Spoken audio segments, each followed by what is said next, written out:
joined in the Armenian 100-year march in memory of the 1.5 million Armenian victims of the genocide under the Ottoman Empire.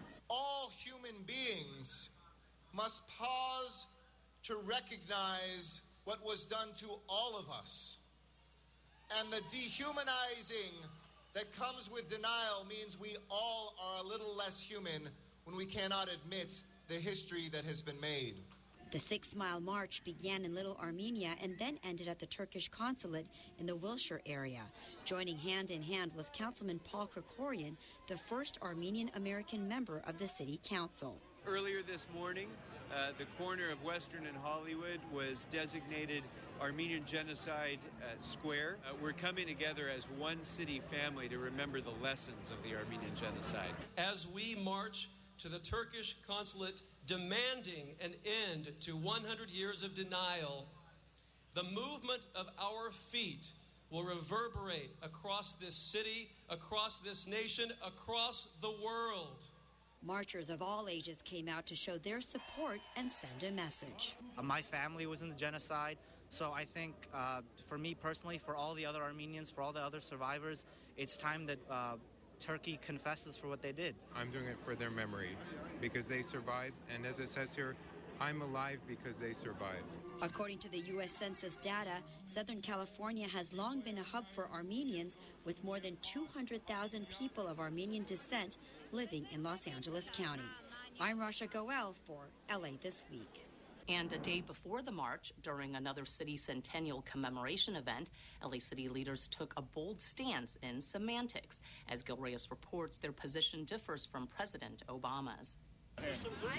On the 100th anniversary of what many historians acknowledge as the Armenian genocide, Councilman Paul Krikorian helps plant a pomegranate tree outside City Hall. For Armenian Americans like him, the fruit symbolizes survival from genocide that Turkey says never actually occurred. 100 years later, Turkey is still denying its culpability, and how shameful it is that our own government is complicit in that denial. How shameful it is that our president and our Congress still again today have failed to tell Turkey that no, we do not accept your denial of accountability. LA City leaders are now urging Turkey and the White House to finally acknowledge the Armenian genocide, a term to describe the massacre and deportations of 1.5 million Armenians by Ottoman Turks a century ago. Turkey strongly rejects the term genocide, claiming there was never a deliberate attempt to wipe out the entire Armenian population.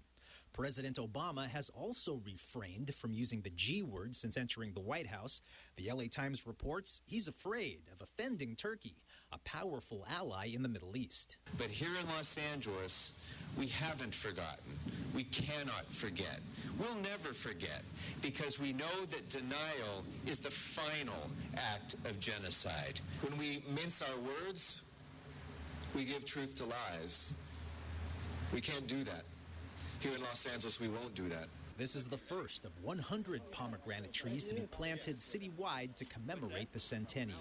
At City Hall, Gil Reyes for LA This Week. Turning now to a $50,000 reward being offered by the city as police continue to seek out information leading to the killer of a Catholic church member. It happened in the community of Palms in LA's West Side. As Gil Reyes reports, it was just the latest in several shootings in less than a week. The shooting death of 33-year-old Christopher John Paul is the latest in a string of violent incidents to rock the normally peaceful community of Palms. Police say the victim was walking home to his apartment after fetching a cup of coffee. That's when someone shot him in this alleyway just steps from his home. Residents are shocked. Do you walk to and from school? Yeah. Isn't that scary to walk around here now? Most times. I'm very cautious now. Police say Christopher John Paul was shot from behind in broad daylight here at the gated entrance of his apartment complex. The crime scene now adorned with flowers and other tributes. Adding to the community's outrage were a series of shootings that took place not far from here just 6 days earlier. 27-year-old Justin Aguilar was shot and killed at nearby Woodbine Park on Thursday, April 16th. Police have arrested 3 suspects, one of them now charged with murder.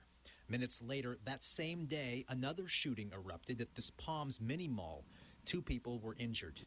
Police haven't said whether or not these incidents are gang-related. The city is offering a $50,000 reward in the Christopher John Paul case. There is absolutely no known motive for why this person was killed. He was a very innocent man. He went to church, daily mass at St. Augustine Catholic Church in Culver City. We believe there's somebody out there that knows about this, and we hope that this significant reward will help bring them out of the woodwork. And help bring calm to this community. In Palms, Gil Reyes for LA This Week. If you know something but would like to report tips anonymously, call 1-800-222-TIPS. It's the first step in what may be the start of something big when it comes to the city's efforts to help end homelessness. As Anna Marcos tells us, city leaders say it's time to appoint somebody at the helm, a homeless czar. The city's latest financial report on homelessness has been a wake-up call for council members. According to the report, the city spends $100 million a year to deal with the 23,000 homeless people getting services on LA streets. As your report pointed out, you're being kind. You say we're spending $100 million a year. For the most part, we're wasting $100 million a year. And there are people who are homeless every place in the city. There are large concentrations that are obvious, like downtown, and the west side, and Venice, along freeways and highways. To end homelessness, it's not enough to house homeless people. We have to prevent people from becoming newly homeless. In response to that report, the City Council has approved a plan to form an ad hoc committee on homelessness, the first of its kind. Under the plan, the city would hire a homelessness czar to oversee all departments that deal with the homeless. It would coordinate its homeless efforts within departments as well as with the county. And any groups getting funding for homeless services would have to join a coordinated entry database system that matches homeless people with the right type of housing and services, giving each resident a priority rating. It's building the affordable housing, wrapping it around with supportive services, identifying the most chronic, the most vulnerable. The fact of the matter is that we haven't had much coordination internally or even externally. Some members of the public were not supportive of the plan. The population of people in Skid Row, including myself and many other people here today, see this, look at the crowd, are not finding any good results by this council shoe here to address the issue of homelessness. There's little housing, rent's out of control. Some residents applauded the city's efforts. This is a great opportunity and a great moment in time for the city of Los Angeles. The plan would also provide more money for mental health services and police who work with the mentally ill.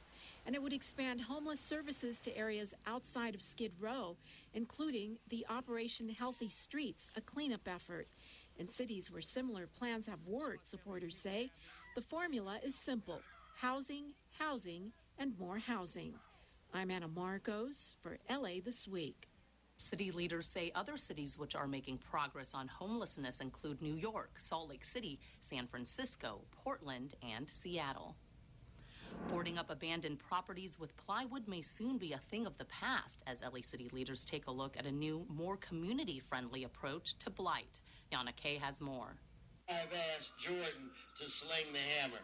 Jordan, as a demo. Using a sledgehammer and swinging as hard as he can, this Council District 10 city employee can't shatter this plastic. We've had a couple of people take a whack at it with sledgehammers and baseball bats, and it stays secure. The demonstration was hosted by Council President Herb Wesson at an abandoned home in Mid-City, LA, to showcase a new product created by the company SecureView. Company executives said the plastic material could be used instead of plywood to secure and protect abandoned properties. They say the product has the look of a traditional window. The moment you put on a plywood board, you're inviting vandalism, you're advertising the property's vacant, come and get me. But company officials say this patented state-of-the-art technology will help stop the blight that follows and keep intruders and squatters from coming inside. And for neighbors, it's a winning proposition. Once they're boarded, you still don't know who's inside of them. People find ways to get past, the plywood. So if you could see inside and see who's in there, that would be a big improvement. So yeah, this is an important product. For a squatter looking to get inside, company execs say the flexible material is unbreakable and can't even be cut with a knife. If it was really cleaned up, that people would walk past and just not even look at it. It looks like a normal house. Yes, it does. Company officials say by improving the aesthetics of the home, the product can also help maintain the value of home prices in the neighborhood. Council President Wesson says he is open to a discussion about how the city can use this product to secure vacant properties within Los Angeles. I'm Yana Kay for LA This Week. Los Angeles is currently not using the product, but SecureView said it has already installed its product in 5,000 homes across the country. Traveling can be stressful for anyone, but for those with special needs, it can be even more of a daunting endeavor. But now a new program launched by LAX is doing its part to make flying that much friendlier for those with autism and for their families. Here's Rasha Goel. Passengers with autistic family members can now feel a little more at ease when traveling. Thanks to a new program at LAX called the Flight Experience Program, families can get better prepared for future travel through services offered by Los Angeles World Airports. Families are hesitant to fly because they do not know how their loved ones may react inside a terminal and do not know how people will respond to their situation. Our students that have autism, they have problems with transition, and it becomes very scary. And so this way they get to practice these skills. Los Angeles World Airports has partnered with several airlines for the program. The airlines will be holding mock experiences to provide autistic passengers and their families a chance to see what traveling is like. For many of the kids here, it's their first time coming to the airport. He has a fear of heights. He didn't even want to come. So being able to come through the step process without any fear and with the help of all the employees, this is excellent. But this is great, knowing we can see how he's going to handle, when we actually go into a trip. Families had the chance to go through TSA screening, sit at the gates, and board the flight, giving them a realistic experience of traveling. Through the program, TSA officers and airport police are also taught about autism and possible behavioral issues that may occur at the airport or in flight, so they are better prepared. You definitely need patience in this field, especially with children with autism or even any person with disabilities, being very respectful of their disabilities, not outing them in public, different things like that. LAWA has also initiated an autism self-identification program that allows people with autism to wear a specially designed sticker in the shape of a puzzle piece. It will alert airport personnel or airport police or the airline that the individual has autism, and in turn it'll let us know how to better serve them. A new adventure waiting in the wings. In Los Angeles, I'm Rasha Goel for LA This Week. And LAX also made the day of a very special kid named Noah recently. Noah's always had a wish, and as Yana Kay tells us, local law enforcement officials and the Make-A-Wish Foundation helped make that dream come true. And then we'll put our helmet on you. If it gets too heavy, you can always take it off.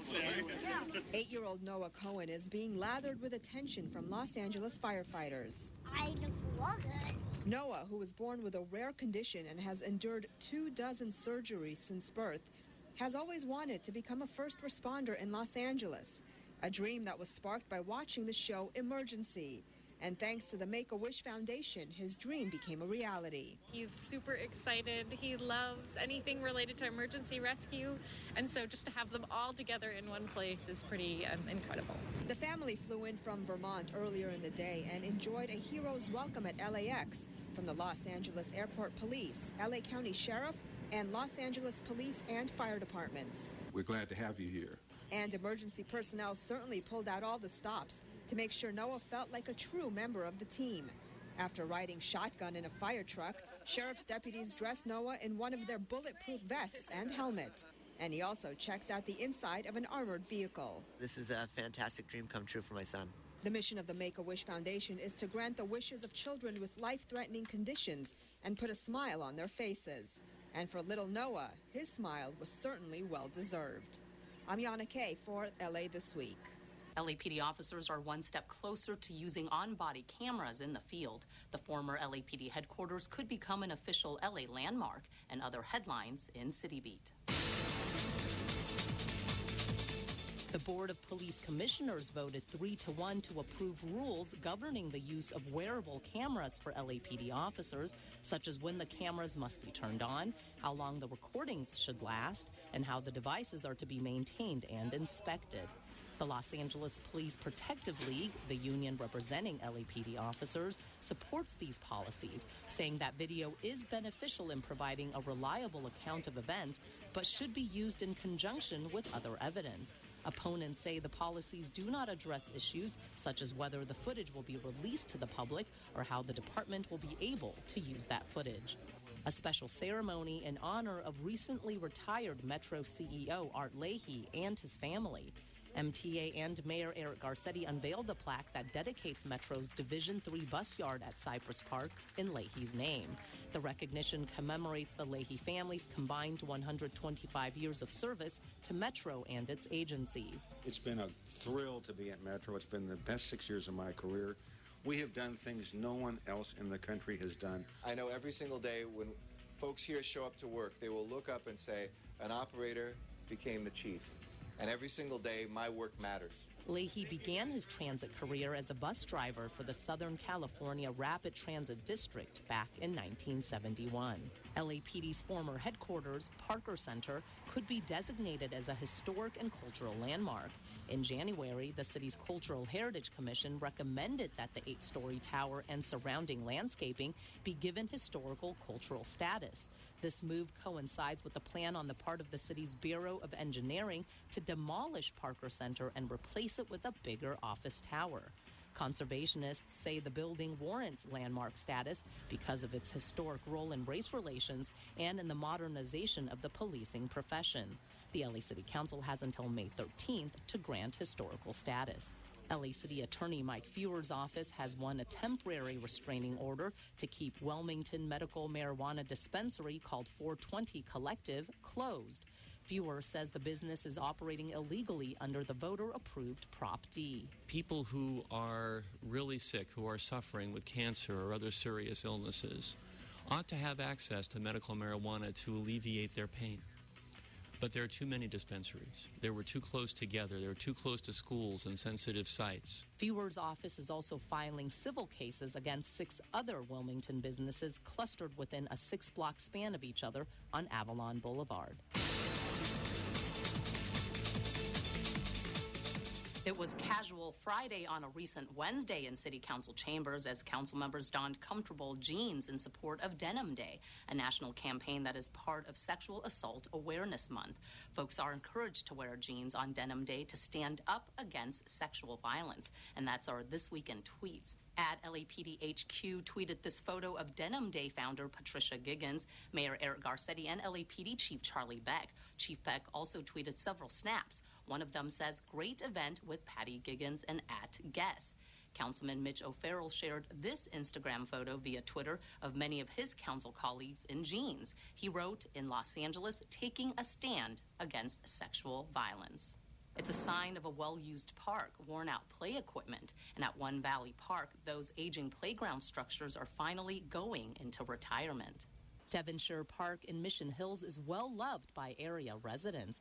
Arguably none more than longtime resident Karen, who proudly introduces herself as a professional Polynesian dancer. I have performed here in the park a couple of years ago.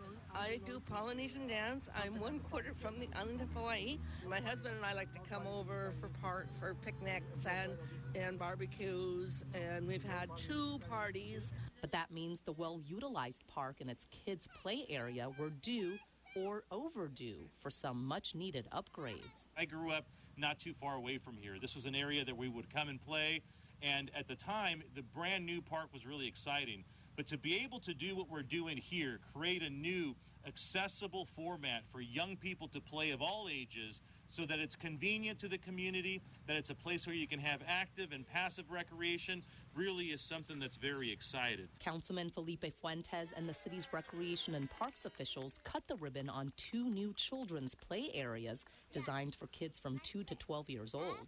Built-in canopies mean kids can enjoy the new slides and swings without worries about the harsh sun beaming down on them. And Karen, yes, the Polynesian dancer, who has lived here since the 1950s, says the park here on Woodman Avenue has come a long way. This park was a vacant lot when we very first moved in, and it was wonderful. And we got to be a part of the voting to bring the park in. We also got to be the ones to name the park. So when you can do this kind of stuff and see this progress happening, it's a beautiful thing. But for young Abriana, who lives close to the park, she's concerned with something much more pressing, conquering her fears. I'm screwed up this one, because look, watch. See, I'm scared. A thrill a minute at the newly refurbished Devonshire Park. Devonshire Park is located at 10230 Woodman Avenue in Mission Hills. In this week's edition of Things to Do, a pancake breakfast for a good cause, a tree giveaway, and something special for Mom on Mother's Day. Fill up your tummy and show your support for the LAPD. On Saturday, May 9th, enjoy an all-you-can-eat pancake breakfast hosted by LAPD's Solid, which stands for Supporters of Law Enforcement in Devonshire. The pancake breakfast will be served from 8 to 11 a.m. with an open house from 10 a.m. to 3 p.m., featuring a classic car show and face painting for kids. Tickets are $9 per person for the pancake breakfast. Kids 3 and under eat free. There is no charge for other activities. The event will be held at the LAPD Devonshire Division located at 10250 at Awanda Avenue in Northridge. Go to soliddevonshire.org. Councilmember Mitchell Englander and the group City Plants are sponsoring a free tree giveaway to city residents on Saturday, May 9th from 9 a.m. to noon. You can enjoy a day at the park at Northridge Park and go home with a tree to plant in your yard. There is a limit of 1 tree per address, and the trees will be distributed on a first-come, first-served basis while supplies last. Proof of residence in the city of LA is required to adopt a tree. Northridge Park is located at 18300 LaMarche Street in Northridge. Go to cityplants.org. And don't forget to spoil the mother in your life this Mother's Day. On Sunday, May 10th, the Autry National Center is taking reservations for a Mother's Day brunch at its Crossroads West Cafe for the hours of 9 a.m. to 1 p.m. The Mother's Day menu includes lemon, blueberry, and ricotta pancakes, scrambled eggs with chorizo, and savory egg sandwiches with house-roasted pork belly. The Autry is located at 4700 Western Heritage Way. To make a reservation for Mother's Day, call 323-495-4329. And that's a look at some upcoming things to do. And that's going to do it for this edition. I'm Ellen Chang. This just so happens to be my last show as anchor and producer of LA This Week after many wonderful years here. I want to thank you so much for tuning in and for your support during my time as host of the show. It's been a real privilege. And with that, I also want to thank all my friends here at Channel 35 and LA This Week. Yana Kay, one of our esteemed reporters, and LA This Week's new anchor. We'll see you back here next week for more of LA This Week.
too, 'cause I've got trouble,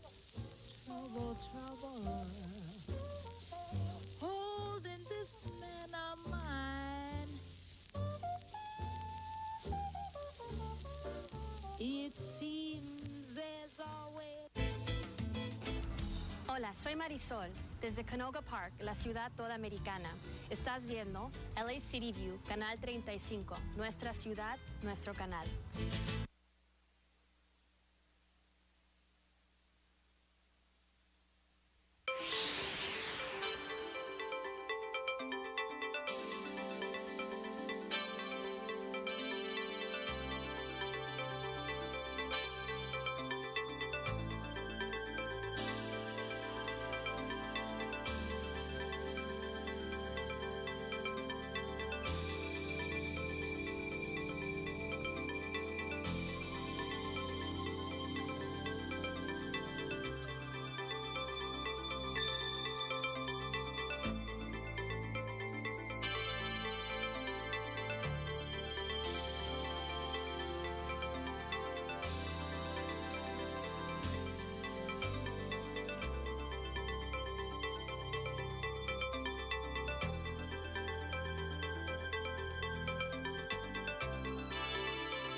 Good morning, good morning, good morning. It is Tuesday, May 5th. Shh. I want to welcome you to your Los Angeles City Council meeting. This council meets every Tuesday, Wednesday, and Friday at 10 a.m. The public is welcome. Madam Clerk, we have a quorum. Could you please call the roll? Blumenfeld, Bonin, Buscaino, Cedillo, Englander, Fuentes, Weezer, Carrasco, Krikourian, Labange, Martinez, O'Farrell, Parks, Price, Weston, 10 members present, a quorum, Mr. President. Thank you. First order of business. Approval of the minutes. Mr. Englander moves, Bonin seconds. Next. Committed resolutions for approval. Labange moves, O'Farrell seconds. That brings us where? Mr. President, today is Tuesday, and now be the time for the flag salute. Okay, if we could all rise. Mr. Englander, I'm going to ask you again to lead us in the pledge. I'm honored, thank you. And as we recognize our first responders and those serving overseas and those that have come before us, we salute the great flag of our country. Please put your right hand over your heart. Ready, begin. I pledge allegiance to the flag of the United States of America and to the republic for which it stands, one nation, under God, liberty, with justice for all.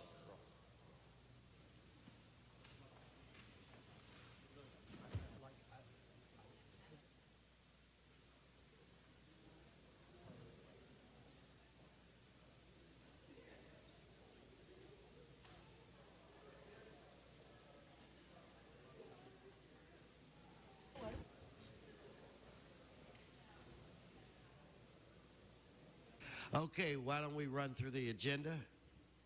Mr. President, before we begin, there's a request to continue item 15 to May 26. Without objection, that will be the order. Items 1 through 17 are items for which public hearings have been held. Okay, let's hold item 7. Members, any other specials? 6 for Mr. Labange, Mr. Parks. 17 for Mr. Parks. Mr. Bonnet? We need to call item 9 in order to make a recommendation because it comes to council without a recommendation. Which item? Item 9. So let's hold 9 as well. So let's open the roll, close the roll, tabulate the vote. 12 ayes. Okay, that brings us where, Madam Clerk? Items 18 through 35 are items for which public hearings have not been held. 10 votes required for consideration. Okay, so without objection, those items are now before this body. Cards, do we have cards from the public? Yes, cards on items 19, 20, 24, 25, 26, 27, 29, 33, and 34. Okay, let's hold those items. And let's, Mr. Labange? I didn't hear. 29 special. Hold 29 for Mr. Labange.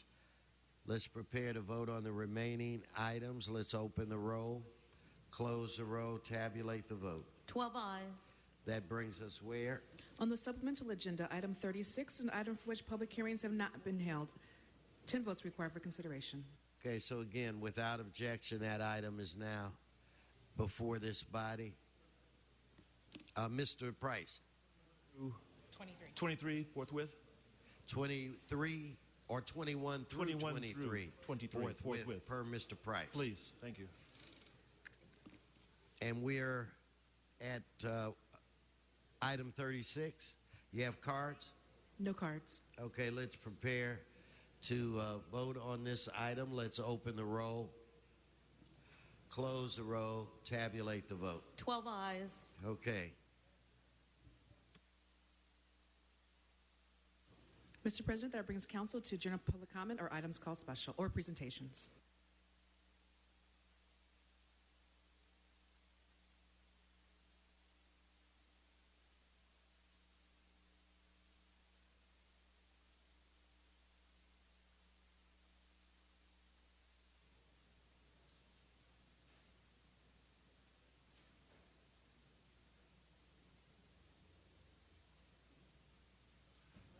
Okay, we'll do item 20 quickly. Ms. Pearman?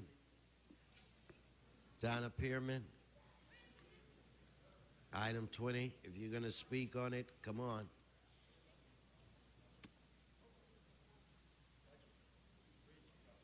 Come on, Donna. We're going to start your clock.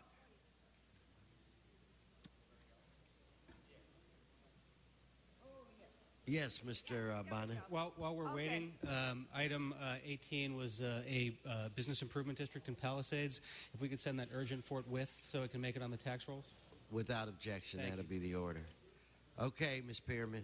Okay, yeah, this is the funding of the bridge for the Lincoln Bridge. What I'd like to know, why did the Transportation Committee waive the consideration above? Usually goes to the committee first, and then it goes, and everything gets ironed out, and you pretty much know what is entitled. Then it comes over to the city council. So it seems rather strange that you waive the consideration first. So it seems rather backwards. And I like to know why it seems to be costing $750,000. What exactly are they going to be doing for the Lincoln Bridge? And it doesn't seem right to be spending this much when you don't have video conference in Van Nuys. Thank you. You're not on the subject, but thank you. Let's prepare to vote. Let's open the roll, close the roll, tabulate the vote. 12 ayes. Item 24, Mr. Walsh.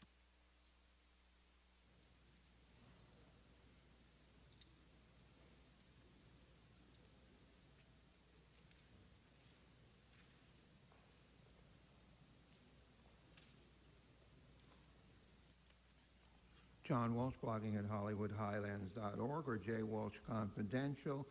If you're in the building, somebody is blocking our website here in the building, some employee. Stay on the number subject. 24, this is $692,000, State Employment Development Department. We vetted this, the youth policy, Pacific Gateway, UAW. Remember, when you do a good job, I'm the first to congratulate you. I'm not one of those angry old white guys. Hey, you're all a bunch of crooks up here. You're doing an excellent job on this issue. And notice when I get off the subject and I'm praising them, they don't stop me. HollywoodHighlands.org. Okay, let's prepare to vote on this item. Let's open the roll, close the roll, tabulate the vote. 13 ayes. Mr. Labange, why don't we quickly jump to 29, if that works for you. I have before, Mr. Labange, I have some cards from the public, so just, and then let me deal with that and you'll come forward. So if I could get Mr. Walsh, Ms. Pearman, and Mr. Herman. 29.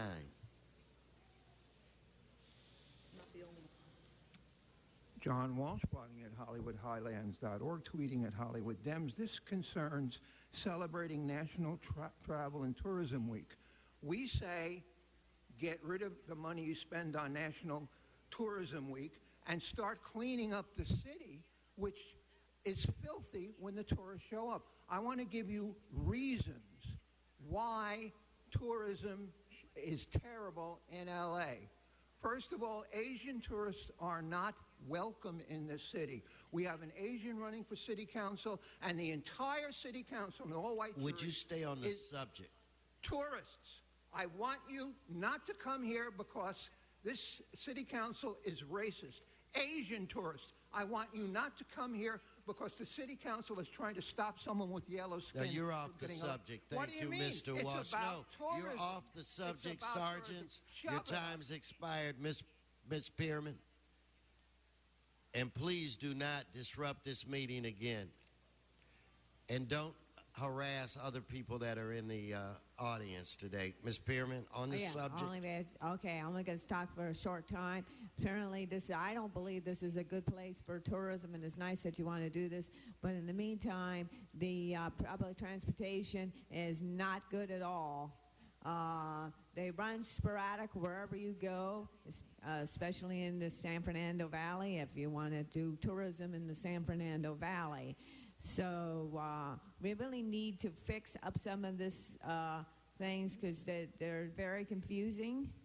And when they close off the streets to fix it, the tourists will be stuck there waiting, not knowing what's going on with this silly Great Street initiative. So I'm not sure that the tourists will be very happy. So, and bring back video conferencing. Thank you. Thank you. Mr. Herman. Mr. Speaker, as we all know that it's not unconstitutional to speak on the terms of the relative celebrating of national travel. But incidentally, as Mr. Walsh has pointed out, there are issues regarding the war on our safety here in Los Angeles. And I suggest all of you... Would you speak into the mic? ...has mentioned that you're not safe as a tourist here unless this council subjects more monies for our safety to the police department for our protection from the city attorney as well, Mr. O'Connell. Stay on the subject. But within my 1 minute of time, I just want to remind the residents of Los Angeles, all you stakeholders, we the people, demand action by this council, protect our tourist guests, and provide them the Cinco de Mayo celebration that we all deserve. Cinco de Mayo! Thank you, thank you, thank you. You're off the subject. Okay, Mr. Labange, and if we could have Ernie and the crew. Roger, you're back down, Roger. Hold on. We have everybody here from Los Angeles Tourism, Ernie Wooden and the team there. Members, one of the greatest things about our city, it's a welcoming city, it's a diverse city. It's transformed greatly from the 1984 Olympic Games, led by the late great Mayor Tom Bradley, late great City Council President John Farrar. We have really welcomed the world. And now we're going to hear from Ernie Wooden. You've got this very important bulletin, Tourism Matters, in each of your districts, whether it's your Westfield Shopping Center in the 3rd District or down in San Pedro at the ports of call. Mr. Wooden, thank you. Okay, Ernie, good to see you. Maria Elena, Alan, good to see you all. We are excited about what you have to say. I'm just going to ask in advance, be sensitive to the time. Yes. The floor is yours. Thank you, sir. Good morning, President Wesson and honored ladies and gentlemen of the City Council, and thank you very much for your time. We're delighted to be here this morning and appreciative of this opportunity. You know me, Ernest Wooden Jr., the President and CEO of the Los Angeles Tourism and Convention Board, and I'm thrilled to be joined today by important members of our tourism community who also sit on our board of directors. I'd like to introduce them to you. Alan Rothenberg is the founder and chairman of First Century Bank and also our chairman. Maria Elena Durazo, Vice President for Immigration, Diversity, and Civil Rights for Unite Here. Larry Kurzweil is the President and Chief Operating Officer of Universal Studios Hollywood. Javier Cano is our Vice President and Market General Manager of the Ritz-Carlton Los Angeles and the JW Marriott Los Angeles at LA Live. We're here today to talk about why tourism matters in Los Angeles, and what a better time for this conversation than National Travel and Tourism Week, a nationwide initiative to celebrate the impact that tourism has on our local economy. Our chairman of the board, Alan Rothenberg, will now share with you some exciting news. Thank you. And thank you, President Wesson and members of the council.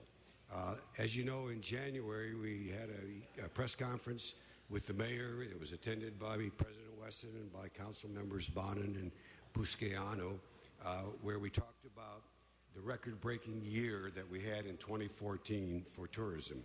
We got great news to share with you today that things are actually better than what we had announced in 2014. The numbers are really staggering. We welcomed an impressive 44.2 million visitors last year, which was an increase of 5% over the prior year. This figure is being announced for the first time today, and it's been validated independently by Tourism Economics and Oxford Economics Company.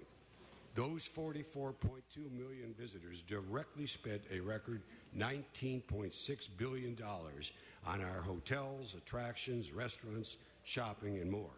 This 6.8% increase over 2013 results in $30.2 billion in total macroeconomic impact on the city and its surrounding areas.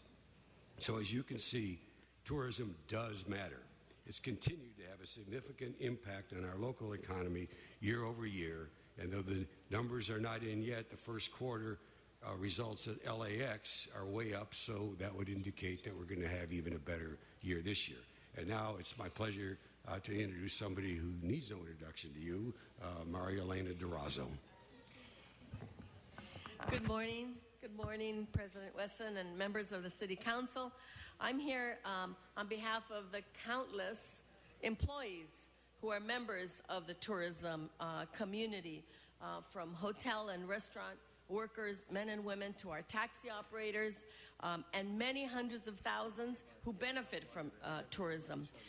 The leisure and hospitality industry was the fastest growing sector for job growth in 2014, and that's verified by the California Employment Development Department. Tourism is a significant driver of this sector, and it helped to support 464,000 jobs. So you should know tourism helped employ 1 in every 9 workers across the county, and 96,000 new jobs. Of those 96,000 new jobs in LA, 26% were within this industry. So we are the leading job growth sector in the county. And this growth is over 6% from the year before. So I just, again, I know you all care about the men and women who work in this industry. This is not only about numbers and statistics. This is about real men and women having a job, having a good job, and employing primarily women, people of color, immigrants, African Americans. This is a very important industry to the economy of Los Angeles. And now, my brother here, Larry Kurzweil of Universal Studios. Thank you, Maria. President Wesson and members of the council, my privilege to be here. I've met many of you during the past year. Pardon my very colorful slide up on top. This is the entertainment business that I am in. We have had a unique 50-year association with Los Angeles. No, let's go back one slide. We've had a unique 50-year association with Los Angeles. This is our 50th anniversary, and we are the #1 tourist destination in Los Angeles. Tourism is all about the economy and a driver of key economic vitality in our lives. We make a difference in jobs, we make a difference in prosperity, we make a difference in dreams. On the next slide, I can share with you, and I have told a number of people in the last 7 to 8 months, a $1 billion transformation is underway at Universal Studios Hollywood. And one of the reasons why I like to share it in a public forum such as this is oftentimes you hear of companies that are going to spend in the future, and they have approvals to do all kinds of activities. Well, this is actually happening. This $1 billion is well underway, and we are already affecting the lives, jobs, and the economic train of Los Angeles. In just the past year, and if I can bring smiles to your face, that's what $1 million does. In the past year, we opened up a major new attraction that resulted in record attendance into our theme park last year. This year, we have 3 major new things underway, coincidental with our 50th anniversary. In 2 months, we'll be opening up a Fast and Furious attraction, which also happens to be the largest movie in the history of Universal, a new nighttime studio tour. And if you love anything about this, the Simpsons family, you have to see the new home of Springfield happening at Los Angeles Universal Studios Hollywood. Now, this is all really good stuff, but it really comes down to where's the $1 billion payoff and what's going to happen next year. The biggest news of all on the next page is within the next year, we will be opening up the Wizarding World of Harry Potter. This will be an epic transformation in the tourism landscape of Los Angeles. In 2010 in Orlando, the first Harry Potter opened up, and it forever changed the economy and hopes and future of Orlando. 4 years later, in 2014, no one thought it could be done again. They opened up a second Harry Potter world called Diagon Alley. The numbers are off the charts. And also last year in Osaka, Japan, we opened up another Harry Potter land, and the record numbers coming out of Japan are now part of a new mantle of economic prosperity in that side of the country.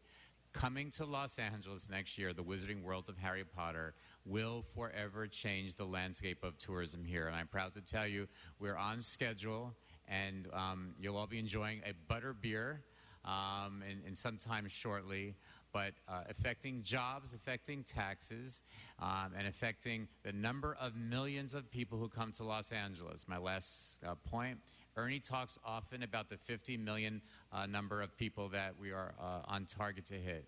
Harry Potter will get us to the 50 million, and I say that with pride, and I'll be keeping you up to date on that target. And we're very excited, and I can't wait. Yeah, great, thank you. All right. Good morning, morning, President Wesson, members of the council. The Tourism Marketing District, which was established not too long ago, has been a game changer. It's really allowed the industry and the city to partner together to promote Los Angeles around the world. And since the TMD has been established, LA Tourism has been aggressively promoting the city, the destination in key markets. And we have had an opportunity to see the What's Your Story promotion, although a lot of the residents here in Los Angeles really haven't had a chance to see that. But it's been very, very effective. And as you can see from the picture that we put up, we don't mind having a little bit of fun at the expense of our friends on the East Coast, taking a little shot at New York City and the fun weather they have compared to ours. But we are also very excited to say that this year we've been able to begin promotion in China, which clearly is the #1 growth market that we have internationally. Another area that Angelenos don't get a chance to see very much is our robust public relations and social media campaigns. There's a lot of effort that goes into making these, and we actually brought a short video to give you an opportunity to see some of the highlights.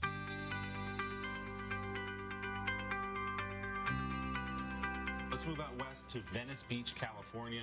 What's the biggest attraction out there if you're going that way? You know, the best thing to do in Venice Beach is free. The people watching. Yes. Yeah. The bodybuilders. You know, it's eccentric, over the top. The Muscle Beach and the Venice Beach Skate Park. It's all free to enjoy. Now, rent a bike too, $10 an hour. And there's lots of great paths all the way from Marina del Rey up to Malibu.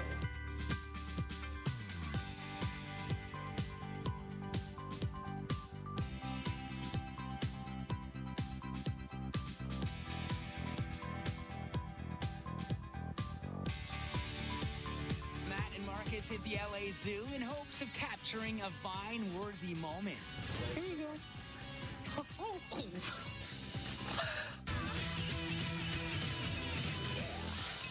I've got my map, I've got my backpack, and I'm ready to see LA! Woo! I mean, maybe you'd like to come to LA on a holiday once you answer that phone. It is permanently summer here. I am coming to you from the world-famous Roosevelt Hotel on Hollywood Boulevard, the home of the very first Academy Awards. Los Angeles, this is the entertainment capital of the world.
Those are some amazing results. Impressive. We're actually going to increase our message now on the campaign of What's Your LA Story, and we're going to encourage visitors to get to know on a deeper level exploring our distinct neighborhoods here in Los Angeles. Over the past 6 months, LA Tourism has shot videos that represent 30 different areas across the 5 key regions, all the way from the LA waterfront all the way up through the valley. And to drive hotel stays, we have taken that one step further, and approximately 100 videos have been done of the Tourism Marketing District partner hotels. Today I'd like to give you a sneak peek at some of this neighborhood initiative and some of which we'll be rolling out soon.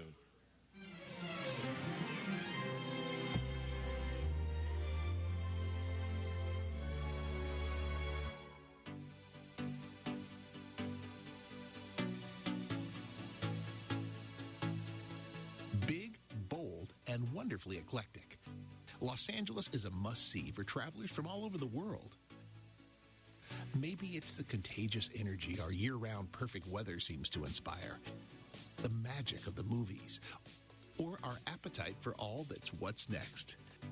Yet, for all its power to intrigue, LA can be overwhelming, especially to first-time visitors. The Los Angeles Tourism and Convention Board and the Tourism Marketing District wanted to change that by inviting visitors to experience LA on a deeper level while driving increased hotel stays at the same time. So we rolled our cameras across the 5 main regions of Los Angeles to show that each neighborhood, from the LA waterfront to the San Fernando Valley, has its own unique LA story to tell.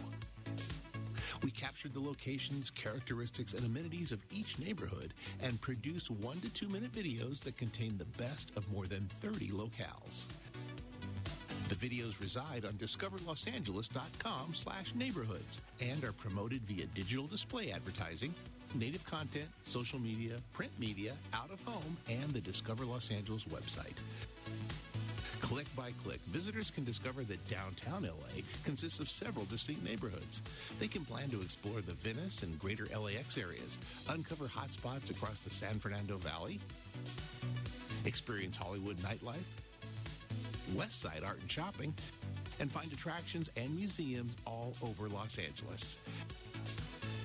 As travelers get to know LA's heart and soul through its unique neighborhoods, we're looking forward to welcoming millions more visitors this year and for years to come. Thank you so much. Thank you so much, Javier. And President Wesson and members of City Council, we want to thank you today for your time. We wish we had more time because there's so many exciting things to tell you about. However, we'll continue to update the Council's various committees on our efforts. We leave you with this closing thought. These stellar results that we've reported on this morning mean that we are very, very much on pace to reach our North Star goal of attracting 50 million visitors by 2020. As you can see today, tourism indeed does matter to our local economy, and we thank you again for your time this morning. No, we thank you, Mr. Laban. Mr. Wood and everyone at the table, thank you very much. I just want to encourage, as my time is coming soon, have a deputy in each of your offices working with the Los Angeles Tourist Board. So important. Mr. Price has been in home runs. I wish they were touchdowns, but home runs all the time, and great dunks down at LA Live. I know Mr. Price has some things to say. Well, Mr., if you could wait for a few moments, I do have members on the queue. Maybe they have a question or two. We'll start with Mr. Price, followed by Mr. Englander. Thank you, Mr. President. No questions, really, but just want to certainly applaud the board for its efforts. I think we're on our way to reaching those 50 million. I think it's important. And I'm excited with the neighborhood initiative because I think this is just what we're talking about in terms of cultural tourism. We want to attract visitors not only from the United States but from worldwide to other areas of our city. Leimert Park, Little Tokyo, Alvera Street, places that they might not know of. And so I'm pleased to see this neighborhood initiative. Hope we can get that even as a more focused effort to really encourage and to identify the unique opportunities and unique resources that exist in the LA community. And I think our success in achieving this 50 million really provides a platform and an opportunity to reach out to neighborhoods that we normally don't reach out to. And so I hope you'll take advantage of this buoyancy that we have, take advantage of the interest that you're generating, and to continue to focus efforts not only on our large attractions at Universal Studios or at LA Live, but in the neighborhoods, offering the unique cultural, ethnic diversity that I think is really the strength of our city. So congratulations. Keep up the good work. Thank you, sir. So now we have Mitchell followed by Mitch. Mitchell Englander followed by Mitchell Fair. Thank you. Thank you. What you guys are doing is probably one of the most important things we can do to bring revenue to this city. And you talk about what tourism does, and I think you guys captured it so well. From employment, increased local community pride and spending, diversification, infrastructure, public safety. These are the best dollars that we can yield because people come here, they spend money in transportation and entertainment, recreation, retail, hospitality, food, beverage, creating jobs and production and opportunities that would otherwise not be here. They are the best dollars we could ever generate, not only for those jobs in those industries, but without raising taxes, all that money coming back into our local economy, providing phenomenal opportunities. And I want to thank you for what you've done in highlighting areas and regions of the city of Los Angeles. You mentioned I went in your Valley video, Brent's Deli's in there, made the cut. Got to have Brent's in there, and I really appreciate it. But you've recognized that, and it's terrific. And as we see that come back to Los Angeles, we see the direct benefits because people invest in the community pride. They put on cultural activities and events because of the tourists coming here, and it's terrific. In fact, many of them want to stay here, and we've seen that population grow as well. A question to you all. Has there been, and I've noticed we've got some other cities and participants in there. I saw Glendale's in one of the videos and Santa Monica, which is great because people come here and they want to go all over the place, and there's a lot of benefits. We've got, not too far, Six Flags Magic Mountain. Certainly the guy that lives right down the street, Mickey Mouse, who a lot of people come to Disney. And, in fact, Anaheim's captured that essence and said, well, we're going to call the Angels Los Angeles Angels because we're going to capitalize on Los Angeles. So we get it. Have we had an opportunity or reached out maybe to look at JPAs or MOUs and trying to bring all those dollars together to say, okay, we're going to market this region because the more people that come here, the more money we can get in advertising to spend in other places, whether it's overseas or even in other states. The more people we get here, the more we know for sure they're going to stay here in Los Angeles. What are we doing in terms of that direction? We are, and thank you for that question, Councilman. We are at the Tourism Board acutely aware and interested in how we can leverage the marketing dollars of other destination marketing organizations around us. And we have a constant outreach to them to find ways that we can co-promote the region. We've been particularly successful in places like China, which is our #1 overseas market. We're growing those relationships where we can. There's some places where we are competitive, but in terms of marketing the region, there's a great need and an interest from all of those smaller DMOs around us to do just that. So, yes, there's an ongoing effort to try to leverage those marketing dollars the best we can. Well, we see the direct benefits and the numbers, just the sheer numbers that are coming in, are definitely attributed to the work that you guys are doing without question. Because you're doing a lot more than we've ever done before to market LA, and you're doing it well. So thank you so much. Thank you so much. Mitch O'Farrell, followed by Mr. Bonin. Thank you, Mr. President. I just want to thank the convention, the Tourism Board as well. Incredible work. I think we can get to $50 million by 2020. I mean, you're on track. I mean, since 2011, you've already increased tourism by about $3 million. So I think if we increase that, I can tell you that it's not just Universal City, it's not just Venice Beach, it's not just Hollywood. And as far as Mr. Price mentioned, I think cultural tourism is a prime opportunity in the city, not just the 13th, but across the city. I think we can build on our greatest strength, which is our diversity. And we have to remember, I have to remember this because we're Angelenos and we get complacent. We have the best brand in the world, Los Angeles, Hollywood, Venice Beach, Universal Studios. It is a brand that other places try to mimic. They try to recreate. And I'm happy to say that we have hundreds, several hundred hotel rooms under construction in Hollywood right now. And in the coming few years, we're going to have in the thousands. So Hollywood is moving forward, despite what gets said in the media, as never before. And that's a good thing because we need to accommodate these additional 6 million tourists that are going to be here by 2020.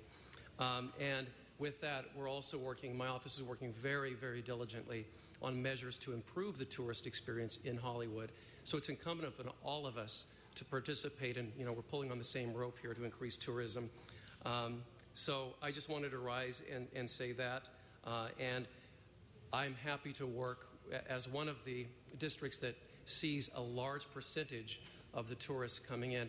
I want to keep them in Hollywood longer. I want to make sure their experience is better so they can go back to their home countries and home states and tell everyone that they've had a great experience, because word of mouth is the very, very best advertising tool. So I stand with you, and I want to also just applaud Mr. Price and Mr. LaBonge for their leadership on this as well. So thank you and congratulations. Let's get to 50. Thank you, Councilman. Mr. Bonin, followed by Mr. Huizar. Thank you, Mr. President, and thanks all of you for this. As someone who, like Mr. O'Farrell, represents an area that sees a lot of tourists, I'm very happy to see the work that you've been doing. I'm really particularly delighted to see the videos, as Patty McJennett and others who worked for the Convention and Visitors Bureau for a while will tell you. I have a pet peeve that whenever I see that darn Ferris wheel in Santa Monica in our promotional videos and we don't see Venice, it gets me a little upset. So I was glad to see Venice. We fixed that. Prominent. Thank you very much. I'm very glad to see that. It was very good to see, and it really showed, I thought, the diversity of Los Angeles. I loved that you've done the neighborhoods, because this really is a city of neighborhoods. And if you go and you stay in one place in Los Angeles and you just get on a tourist bus and something like that, you're not seeing the city. You're not experiencing the city. So I thought this was exceptionally well done. One correction, you list Little Osaka. The community has now changed the name as of about a month and a half ago. It's now Sawtell Japantown. It has the official city signage up. We had a big celebration with hundreds of people after the community participated in that process. So if you could make that correction, that would be cool. Wanted to say a couple thank yous to a couple of you, though. I mean, thanks to all of you for your work. I mean, Javier, who I've known for almost 20 years now, he got his... well, I got to know him when he was working in CD11 for a hotel near LAX. But Alan, I wanted to thank you because a lot of what we're being able to see right now is a result of the work that's happening at LAX and the way we're modernizing and improving our airport. And colleagues, many of you may not remember because it was before you were on the council, but under the previous mayor, Alan was the president of our Board of Airport Commissioners, and it was under his watch that a lot of the groundwork for the LAX modernization we're now seeing was first placed. So I wanted to thank you for that. And it's important that Mary Elena is here, and it's important also to note that the work she's done and continues to do, because if we do not pay our workers a decent wage, if we do not create an opportunity for the people who work in the hospitality industry, whether it's our hotels, our restaurants, our valets, everywhere in Los Angeles, our reputation as a great city to visit won't flourish. We need to pay people well so that they are satisfied and so they are happy when they're serving our visitors. And we've done a lot in that regard over the past 10 years, and we've got a lot more. This is a hot issue in committee this afternoon to help further that. So I just wanted to thank you for that, thank all of you for that, and look forward to seeing more of this stuff. Mr. Huizar and then Mr. Cedillo. Thank you, Mr. President. Thank you for the wonderful presentation and the work you're doing to continue to make LA a destination point for people throughout the world. I wanted to underscore the importance that the revenue provides for us in terms of us providing our public safety, our parks, our libraries, and certainly getting up to $50 million. It'll allow us to improve those services for the city. I wanted to emphasize what is happening in downtown as well. There's $11 billion in development occurring right now in downtown LA. It's not the downtown LA of yesteryear where it was just Bunker Hill. Come 5 o'clock, people would turn off the light switch and it was no person's land there. Those $11 billion is moving downtown LA from a place where it was just a job center and the population that used to live here moved out. now it's becoming more of an entertainment area. It's going to be the future of downtown LA is an entertainment area, and it's what GQ magazine called one of the coolest new downtowns in the country. But with that, we're excited about the expansion of the convention center that will allow us to continue to attract more conventions. We're excited about building more hotels as well as we are in Hollywood. And a lot of this is possible because of the professionals who work in the tourism industry, from the restaurants to the people who work at the hotels, folks that are encouraging and doing the hard work here as well. So we want to thank them as well. This is a great presentation, but working together, as you heard our colleagues, there's little niches throughout LA that can make this possible. But I think one of the most unique things about Los Angeles is that no matter what country you're talking about, we oftentimes say we have the largest concentration of fill in the blank here in Los Angeles. I think that's very unique for us as one of the most diverse cities in the world, because we have those connections that people could identify with throughout the world. And that goes to speak as well to cultural tourism, as well as being able to connect to a lot of these countries in a way that many other cities cannot. So thank you for your work, and we appreciate it. Working together, we'll get to that 50 million. Thank you so much. Thank you. Okay, Mr. Cedillo, followed by Mr. Buscaino. Mr. President, I know you want us to be efficient in our language, but let me add my voice to the chorus. You guys do an incredible job. I hope that you share all of this with the Chamber of Commerce and all the other business entities of the region, because it's so important for us to have boosters for the region. I think too much for over the last 15, 20 years, I've heard from business all the bad things that they believe are part of the region, and none of the support for the region. And then to hear you, it's just such a great new voice to hear. Send these videos to the State Chamber, will you? Because this is all I heard my 15 years in Sacramento. What a horrible place it was to do business here, and contrary to all the evidence that you've demonstrated. Second, let me add to you, or let me add my voice. We have a magazine in my district called One Voice, and it promotes the district, and it does exactly what Mr. Price says. There is richness in each and every district in this city for organic, authentic cultural tourism. Coffee shops. We have a Latin Jazz Music Festival. We're coming into our second year. We have art walks, bookshops. I mean, all the districts have this, and I'm very proud of our district, our developments in Highland Park, in Lincoln Heights, the Pico Union area, the new areas of walking space and green space that we're creating, all our enhancements of the parks. We are really creating destinations for tourists to come and visit. Our collaboration with Occidental College and the Loomis House with Occidental College and Southwest Museum are very noteworthy. If you're sitting in some other place around the country and you're looking for a place to come to visit, those become destination places. And so I want you to continue, but to amplify and go down a little deeper in terms of what is offered, these authentic, organic, cultural destinations that exist in each and every district in this city. Yes, it started with Olvera Street, but almost every street in Los Angeles is Olvera Street now. And there's just great restaurants and cafes and places to dine. And so I'm just standing up to applaud all of you for what you're doing. Mr. Weezer has a new hotel that's opening up that had a tremendous success in New York. The Nomad has been a great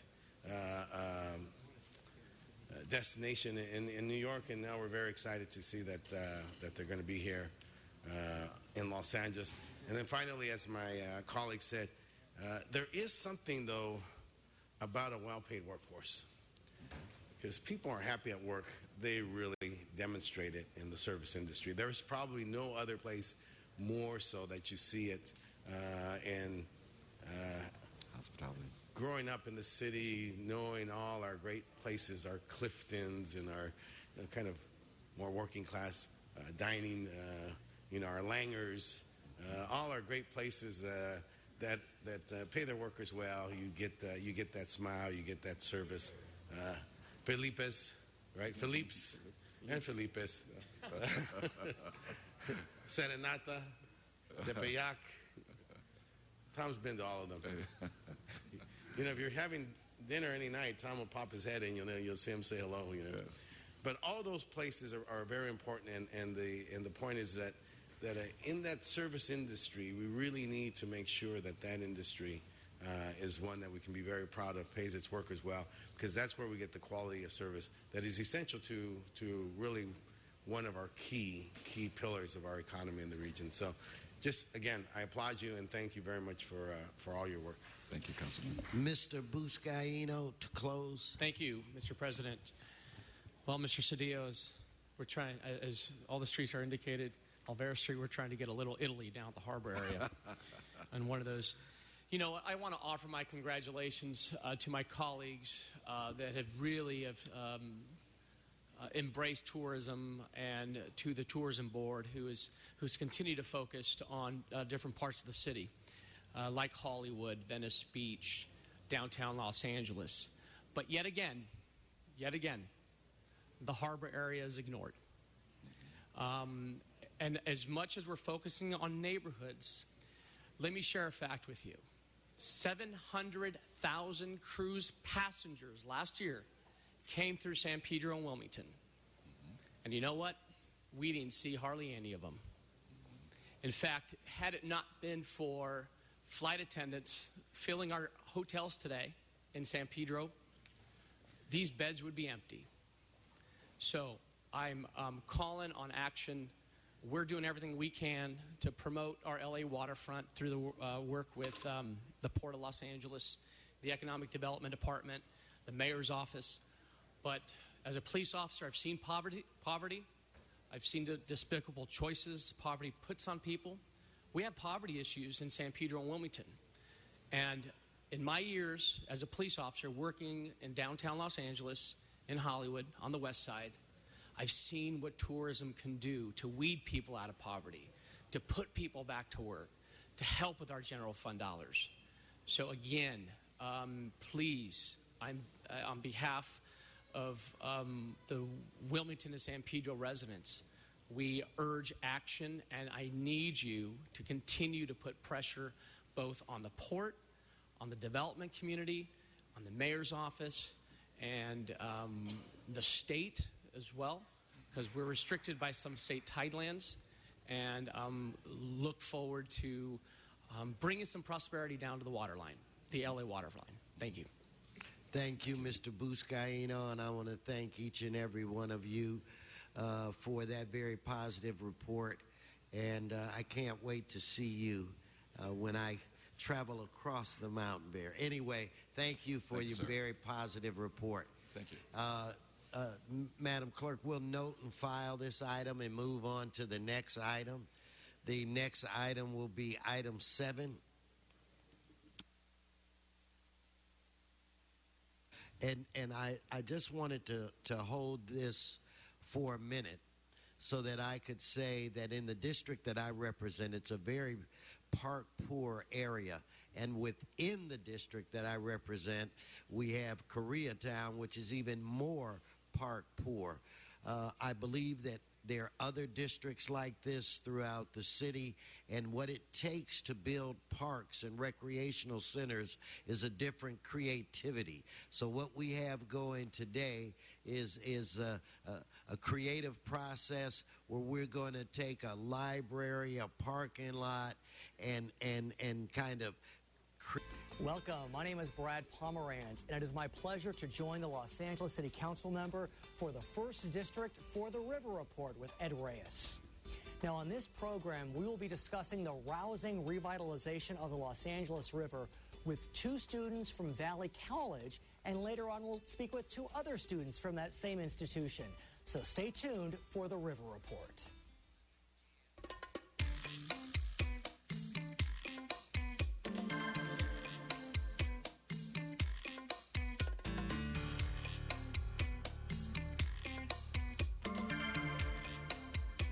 Welcome to the River Report with Ed Reyes, a half-hour introduction to and discussion with the tireless folks who are dedicating themselves. Okay, Mr. Bonin, we're going to quickly do item 9, and then we're going to move to Mr. Huizar. Thank you very much. Colleagues, what we have before us with item 9 is the recommendation from the Mayor's Office and from LADOT that we award the parking meter coin collection and counting contract to SP Plus. It's a 5-year contract with options. We have used Serco since 1995. Their contract expired in 2010 and has been extended for 4 years and lately has been on a month-to-month contract, which is really not a great way to do business. In April of 2012, the then controller recommended that in order to shift our risk of loss for dealing with all this money, that we go to an outside contract.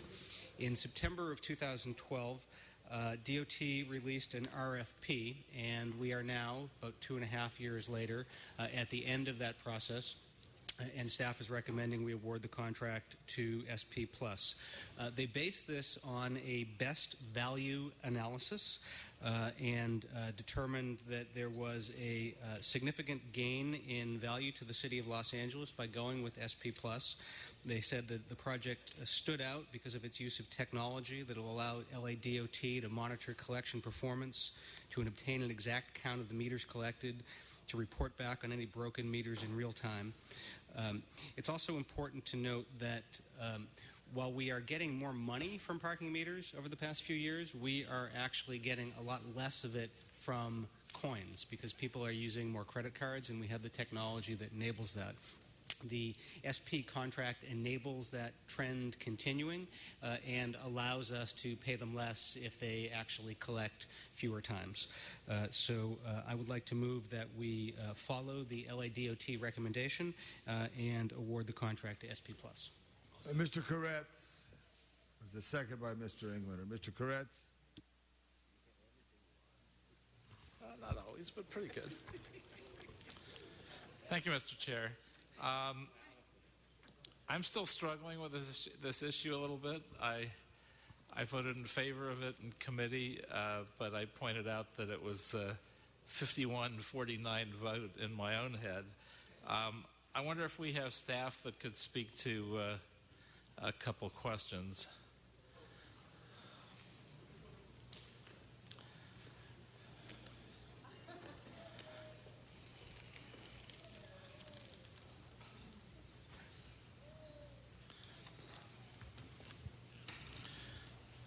Good morning, council members. Robert Andalon, LADOT.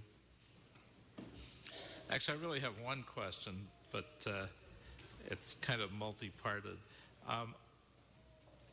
We were told, we've heard arguments on both sides about whether having waited what is it, a couple of years and change from the start to end of this program is fiscally better for us or worse. We know that credit cards have taken over. There's a lot fewer coins to collect. We know we have smart meters, so we know when roughly those meters are full. We can set this up so there'll be many fewer visits to the same meters. Obviously there'd be, in theory, less overhead and less expense per meter. So it's argued on one side that this actually saves us money because we set up an RFP that is now less advantageous to the companies that bid on it. It's also argued by Serco that it actually would cost less per meter to service these, and that if you rebid it, both companies would come in with a lower bid. So I'm really struggling to figure out which it is, and I want to take one more shot at that. If you could enlighten us as to whether we are really better positioned right now because this took a long time and things have changed, or whether we're actually positioned worse because if we rebid, we could take more advantage of that change. Yes, I believe the department and the city is better off because of the delay, if you will. The both bids were predicated on the number of meters that were being collected at the time that the RFP was released. Since that time, we've seen a drop of almost 500,000 meters collections per year. So now the pricing, excuse me, that the pricing that the city would receive would be less. Additionally, a couple of other facts to consider. In the last and best final offer, Serco did indicate that if there was a 10% drop in the number of meters being collected, that they would opt to have a reopening language. In the number of years that we've actually done contract monitoring and contract administration, there has never been a situation where a vendor has actually reopened the contract to give the city a better price. The second component is in the last contract extension that we have with Serco, they actually increased the price per meter collected based on the fact that there are less number of meters being collected now, which would seem to support the idea that it's in the best interest of the city to go forward with the bid as currently constituted. No, their argument is that with the fewer number of meters collected, they can pay for less equipment and do things more efficiently, and that they would wind up bidding at a lower amount now, and that both sides would do that. Do you think that's the case? And if it was the case, would it not be more beneficial? No, I do not believe that would be the case. I think that there's a certain amount of security that was provided for in the RFP response by SP, which is above and beyond what Serco had provided. I believe that the city would be in a better place, both financially as well as from a security standpoint. All right, thank you.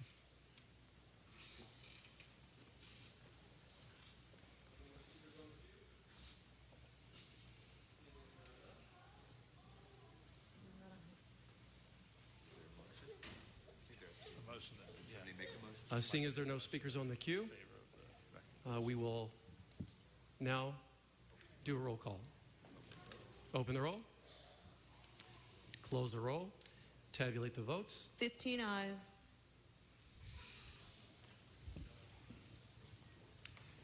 And Mr. Jose Huizar for presentations.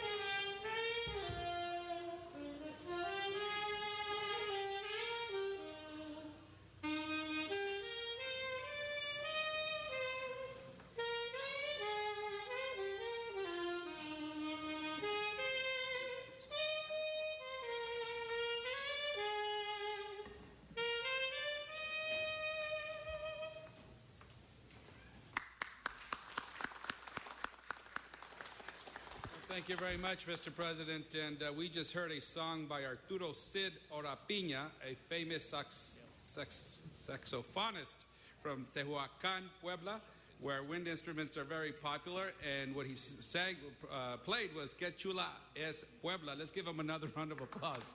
Thank you. And I'm here with my colleagues, Council Members Martinez, Fuentes, and Cendillo.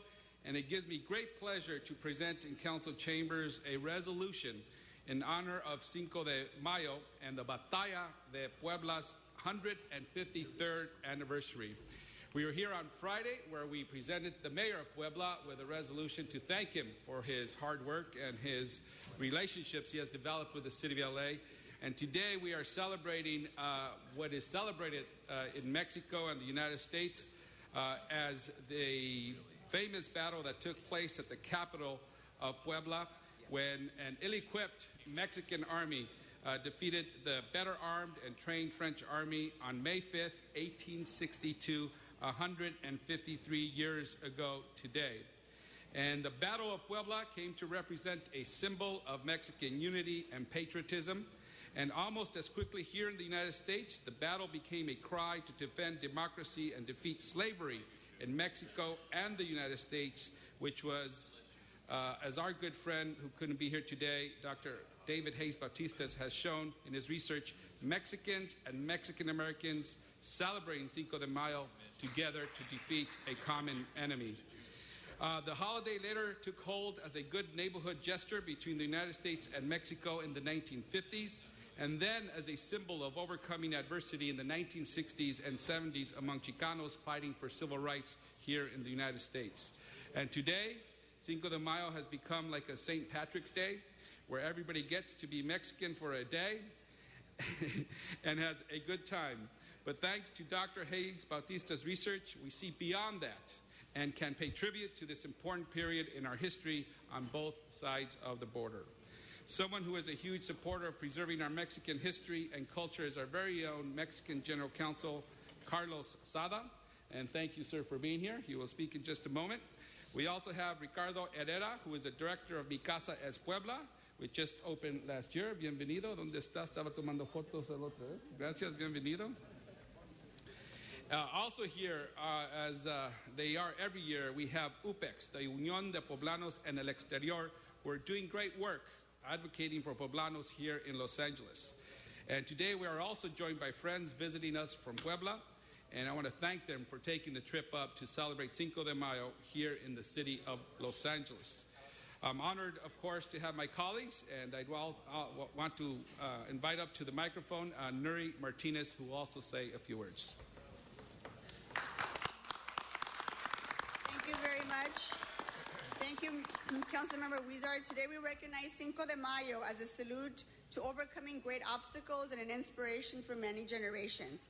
While la Batalla de Puebla took place in 1862, the U.S. was locked in a civil war and feared that the French would break through our nation and break us apart and invade us during the Batalla of Puebla. But soon the word spread that these courageous soldiers, Mexican Americans in 1862, California celebrated in the streets when they heard about their brothers and sisters defeating the strong military army. Soon the Union of Soldiers were encouraged by this bold group of soldiers in Puebla, and the soldiers here in the United States wrote letters of encouragement to commemorate the event. In the Mexican Revolution, women fought during the Mexican Revolution, and they formed something called Las Soldaderas. And out of these stories of the Batalla de Puebla, they were encouraged and formed their own army and joined forces during the Civil War. And I think it's important to note that out of these courageous soldiers in La Batalla de Puebla, women were able to take up arms and defend their country. And so in Cinco de Mayo, a lot of people sometimes confuse it for Mexican Independence Day. It is not Mexican Independence Day. It's a very notable different war in the time of Mexico. It's La Batalla de Puebla. And so today I hope that this nation understands the significance of El Cinco de Mayo, and that we continue to support our brothers and sisters in Mexico during the celebration of this important point in history in Mexico. So thank you very much, Mr. Huizar, and thank you all of our friends from Puebla that are here this morning to celebrate. Thank you very much. Thank you. And thank you, Ms. Martinez. And certainly when you visit Puebla and you go to the many museums there, they recognize the role that women played in this very important battle. And thank you for reminding of that, Ms. Martinez. And also with us is Felipe Fuentes, who is acknowledging with us this celebration. And we also have Councilmember Gil Cedillo, who will also share a few words. Councilmember? Juxtapose me there. The significance today became more meaningful in the 50s and 60s as Mexican Americans began to search for their place in American society. A minority population at the time, Mexican Americans were looking for identity. And it was during that time period that the Cinco de Mayo celebration began to become more prevalent on the university campuses, on colleges, and schools throughout the states with significant Mexican American population. But as has been stated, the presence, and the Mexican presence within the footprint of the United States has always been there and has always celebrated this unique holiday that is both American and Mexican in its substance, in its content, and in its history. And what's significant about it is that it signifies a people determined to prevail under adverse circumstances in pursuit of democratic ideals What's significant today is that a community continues to struggle for their place in American society and for their recognition. 11 million undocumented immigrants today are part and parcel of our economy, and we heard an incredible presentation about tourism. They are the foundation of that industry in this city, state, and nation, and play a significant part in many other industries of our economy. And yet, they continue to battle, much like those who battled in Puebla, for their identity, for their place, for their status. And so today, the new call around Cinco de Mayo is one that calls for comprehensive immigration reform, for support of our president and his efforts to implement executive orders around DACA and DAPA, and for the ongoing battles of full implementation and recognition of important victories like the California driver's license and the California DREAM Act. So, some thoughts to share as we celebrate Cinco de Mayo. There was a great celebration in my apartment building this Sunday, and it's interesting to note how that holiday, or that sense of a holiday, has permeated much of American society. But we are here to say that is much more than simply a holiday to celebrate. It is not the beginning of the summer or the beer season, but actually has some important political place in our community. Thank you.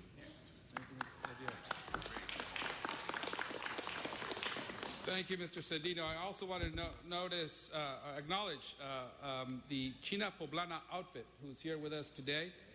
The skirts often are an important symbol, such as the Mexican eagle, and are very elaborate. The detailed beadwork can take weeks to complete, and they are a source of great pride for the Poblano community. So it's a beautiful dress, and thank you for being here with us today. And with that, let me ask Mexican Consul General Sada to also share a few words with us. Gracias. Thank you. Welcome, Consul General. Thank you so much, Mr. Wesson. I'm delighted to be here again. Was here only last week, Friday, and I want to thank all of you for recognizing Cinco de Mayo as a very important occasion for a lot of things. And I want to praise Mr. Wizard, Mr. Fuentes, Mr. Cedillo, Mr. Martinez for helping us in celebrating. But it is not just celebration. I've been attending so many different events since last Friday, and in different cities around LA County, and of course within LA City. And I'm so glad that there's going to, in action, a lot of different things occurring between Mexico and Los Angeles County, which is giving scholarships, which is exchanging the students, which is doing better business, and which is also more visitors from Mexico coming to LA, as it was mentioned here before. So that is the meaning, I would say, of this important celebration. Of course, there is a lot of tequila, cerveza, and fiesta, but there is also, a depthness in the relationship. And what UPEX, for instance, UPEX is the union of Poblanos, of guys from Puebla, in the exterior out of Mexico. And what I think is happening here is that we are building binational communities, that we are understanding each other better, that people that were born here and have Mexican origin, they identify also as Americans and as Mexicans, and they can have the dual nationality. While they are here, they are U.S. citizens. If they go to Mexico and they get the U.S. certificate, the Mexican certificate, they are Mexican citizens. So this is how we are projecting the process of integration between Mexico and the United States. It is not just in the economic front. It is also on how societies are understanding much better. And this is what is the meaning of Cinco de Mayo. Cinco de Mayo, it is the most recognizable date in the relationship between Mexico and the United States. Of course, it is not independence, but it's a very important battle, as it was said before. In the historical front, you know that during the Cinco de Mayo battle, 1862, Benito Juárez was the president of Mexico and Abraham Lincoln was the president of the United States. And they exchanged letters of support. While you were in a civil war in Mexico, we were having this invasion of the French. So what is not being because of the support of each other, I do not know what happened to us right now. So we are so thrilled that here in LA, here in this so important chamber. It is so well recognized, Cinco de Mayo, and I want to praise, of course, the role of all the people that is here. And just a few words in Spanish. Muchísimas gracias. Muchas gracias a todos por celebrar este 5 de mayo con tanta intensidad y tanta profundidad. Muchísimas gracias. And muchísimas gracias, Consul. And now it's our pleasure to present this resolution to Don Alfredo Gomez and Lourdes Juarez of UPEX, representing the Poblano community on behalf of the city of Los Angeles, as we once again celebrate Cinco de Mayo here in the city of Los Angeles. Felicidades y gracias por estar con nosotros. Gracias.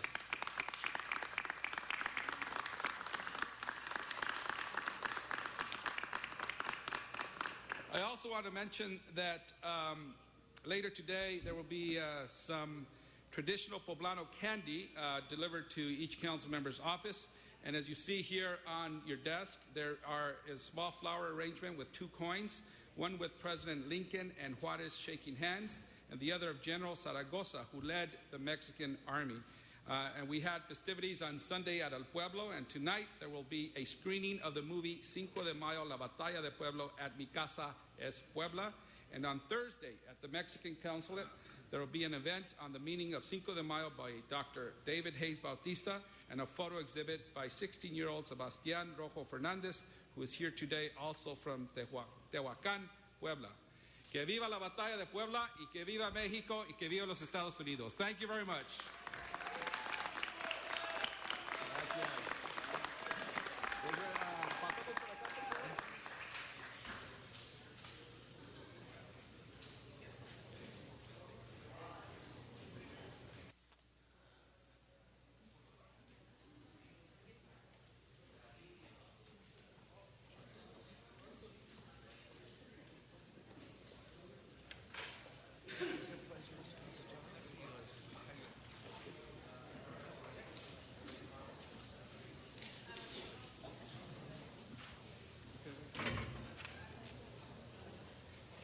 Mr. Labange, floor is yours.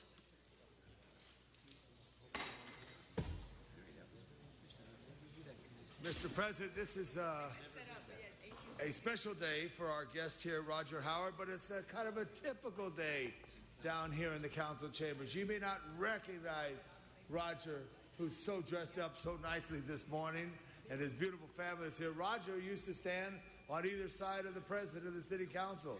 Roger is Fox's top cameraman, who's now retired. Give Roger Howard a big hand right now. He grew up in Los Angeles. He went to James Monroe High School. James Monroe High School, where in 1969, what year did you graduate? 70. In 1969, Monroe beat Marshall, like 31 to 17. But we remember when we went out to that stadium there, Mr. President, gas, I remember at the Gulf on Nordhoff, is it Nordhoff there, was $19.21 and 21 cents right there at that period of time. But from James Monroe to Valley College and on through as Roger's career, where he landed in television as a cameraman. And over these years, in this time, he worked with such iconic reporters as Stan Chambers, Laura Erickson, John Beard, Jane Wells, Chris Harris, Tony Valdez, Christina Gonzalez, Chris Blatford from Fox 11 News, how he gives that little break in between. You always got to keep that camera rolling on that. He's witnessed many of the stories that have changed the landscape of our city, such as the Ross clothing store, where the gas from heavy rains that year caused the gas from the Park La Brea tar pits to go to the sidewalk. Someone lit a Territon right there at 3rd and Ogden, and there was a little fire that stopped the subway until we got it going again. But that was a very memorable moment. The Northridge and Loma Prieta earthquakes, the North Hollywood shootout at the Bank of America, which was a very big tragedy, and the Michael Jackson and O.J. trials, the Night Stalker cases, and countless more. Roger has seen that history through the lens of his camera, reporting to the public through his television media. He also shot live from the riots and also from the Sky Fox helicopter, which really was a dramatic event at that time. Coverage of the Burlington Street fire, which was a tragedy, took place. Over a dozen lives in 1993, caused for change in our housing laws. And that news that you captured and formatted did help in making a better decision how housing should be conducted in this area here. He's, besides winning the first of his 5 Emmys, he helped change the policy, as I mentioned, on fire doors in our apartments. Also, he has met countless celebrities, including Bob Hope, Paul Newman, Sophia Loren, Hugh Hefner, Bill Clinton, Tommy Lasorda, and Mikhail Gorbachev. I'd take Sophia Loren first. Okay, that's just me. Anyway, I just wanted to say that, and I happen to be around those same people too, and our lives have crossed. He's extremely proud to his wife and his filmmaker, who's a documentary filmmaker, Stephanie Howard, son Rod, deputy to Los Angeles County Sheriff's Santa Clarita Station, beautiful baby right there, daughter Daniela, Alex, who's a student at Cal State Northridge, right here, and at Valencia High School is his son, Adam, and we have London here as well as the grandson right there, and Austin. So we got it all together. But I thought it was important to salute Roger before he left totally the career and retired, because of all the work you've done in capturing Los Angeles in the history. Often we give credit to the to the reporters behind the scene, but it's the cameramen and women who really make a difference. So, Roger Howard, on behalf of everyone in the City Council, Mr. Krikorian, the Chairman of the Finance Committee, and Mr. Mayor, Mr. Garcetti, we salute you with this commendation. Congratulations, Roger Howard, for a great career in television news.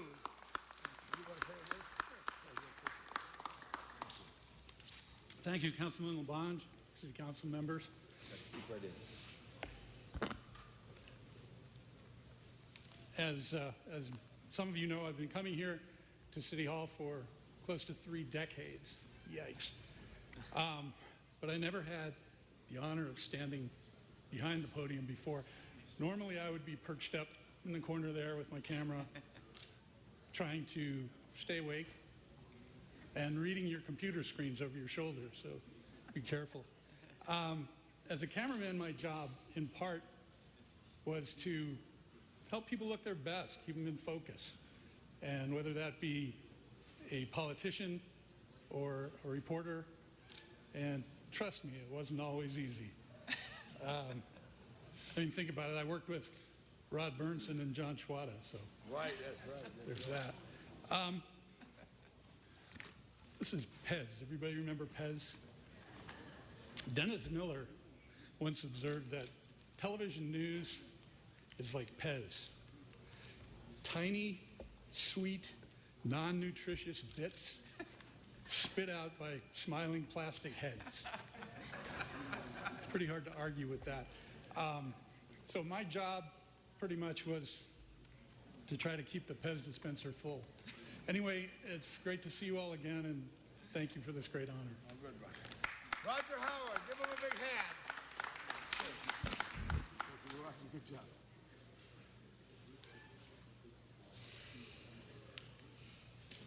Thank you very much, Mr. LaBonge. Congratulations, Mr. Howard, to you and your family. Madam Clerk, can we call item 17, called special by Mr. Parks? Can I hold it just 1 second? Okay. We're going to hold item 17 for just a second.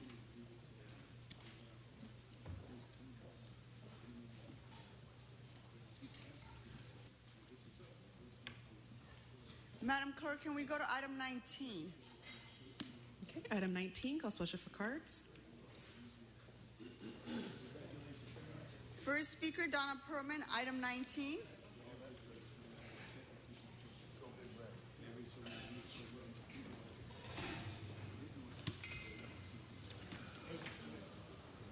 Yeah, I just wanted to know on the Watts Center, Civic Center, why, again, why did you waive the Budget and Finance Committee? And it says here it doesn't have anything about what they have, what they want to do with the Watts Civic Center building, how much they get an idea of what they want to spend on the Watts Civic Center. And so I think you're backwards. You should have gone to your Budget and Finance, so I don't know why you waived it. But I'm going to go off because I want to speak on other things. Thank you. Thank you very much, Donna. Next speaker, John Walsh.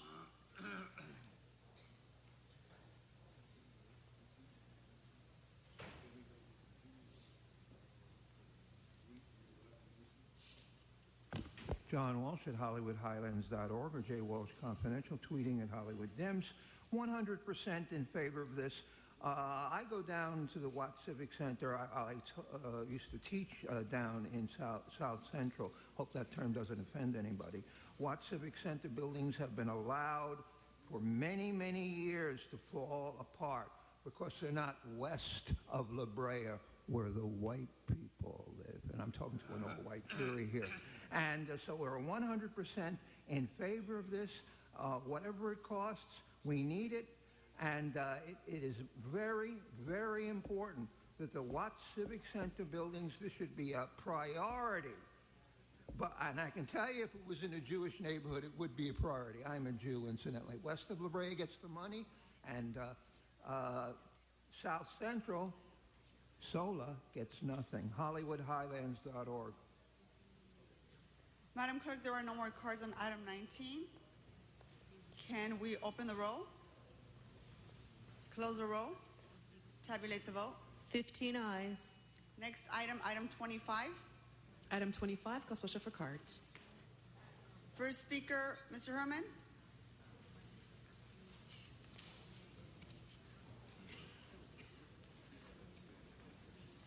Telecommunication. I'll give this. Sorry, Donna, I called Mr. Herman for item 25. Mr. Herman's the first speaker. Mr. Herman, item 25. Thank you, Donna.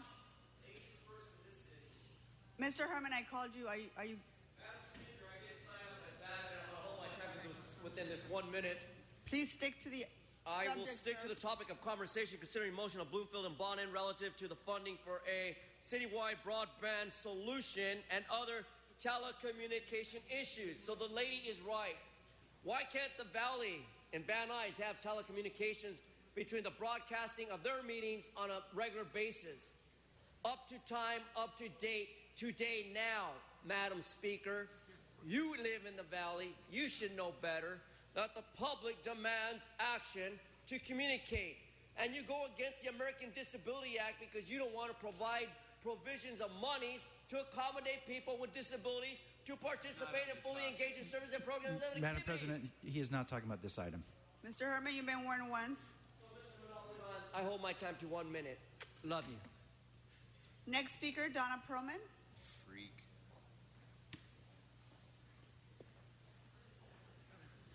Okay, I also like to say, if you believe in a citywide telecommunication, then you should have no problem with video conferencing to Van Nuys, or called VTC, video teleconferencing. How can you even worry about communication when you don't have VTC to Van Nuys? Telecommunications against the ADA Act. You should be able to have video conferencing from the Valley, for it's against the ADA Act. For the disabled to have to go all the way to down to Los Angeles. So Donna, you have to stay on the subject. Okay, so I don't know what this communication is about, but if it's anything like, I think it should include BTC. Thank you. Next speaker, Eric Previn. Eric Previn is not here. Next speaker, Mr. Hunt.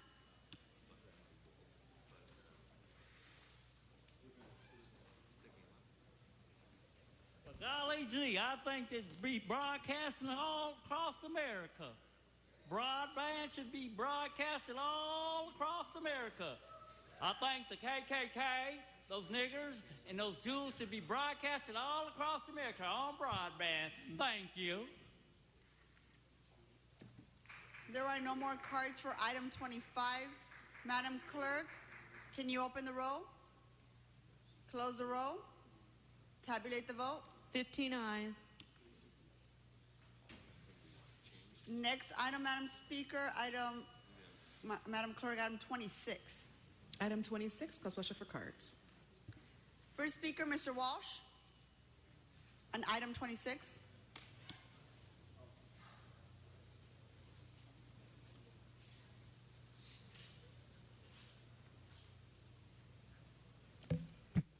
Sean Walsh, blogging at HollywoodHighlands.org. This is about the Hollywood Walk of Fame star for Larry Elder. If you're going to give a right-wing, white fascist a star, that's fine with me. But how about a star for KPFK? How about if you're going to give a star and get on your knees in front of Larry Elder, why can't you get in front, and incidentally, he is white. Just have him drop his pants, he'll show you. HollywoodHighlands.org says, star for a right-winger, then there should be a star for a progressive. And if you're going to go on the Hollywood Walk of Fame, remember, it is filthy, it is broken. Come to my website, you will see what terrible filth and garbage there is on Hollywood Boulevard, on the stars. Larry Elder, go to hell. Next speaker, Mr. Herman.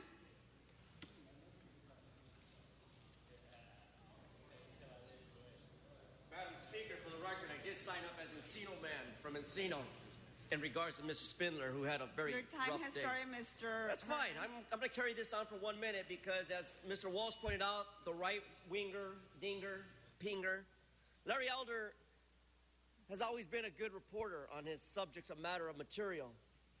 However, people like Mr. Englander and Mr. Krikorian, you don't listen, don't care about Mr. Larry Englander or Elder.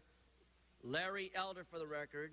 Again, we all support right-wingers, Republicans, Democrats, and hostile work environments. But when it comes to dedicating the issue on respects to the Hollywood Walk of Fame and Shame, I say fix our sidewalk and streets so that no one slips and falls, whether it's an incident that happened by accident or not. Mr. City Attorney, you are in violation of the American Disability Act, and I find you guilty for slip and falls on the Hollywood Walk of Shame. Fix the sidewalks. Next speaker, Mr. Hunt.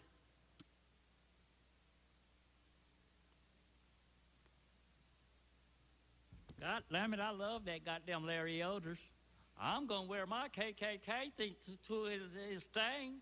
I just love him so much. When he talks on the radio, I just love that Larry Elders boy. I'm going to wear my scarf and everything. I'm going to invite all you guys. That goddamn white nigger, too. I love him. There are no more cards on item 26. Madam Clerk, open the roll. Close the roll. Tabulate the vote. 14 ayes, 1 no. Next item, item 17, Madam Clerk. Madam President, there's been a request to refer this item back to the Energy and Environment Committee. Without objection. Oh, Mr. Parks. And, to refer it, I just want to give some additional instructions to the Department of Sanitation that they expand their current study and research beyond the National League of Cities program to include both sewer and water pipes, and also address the positive impact on the city sewer system by ensuring that private property lateral sewer pipes are repaired. Thank you, Mr. Labange. So it's referred without objection, Madam Clerk.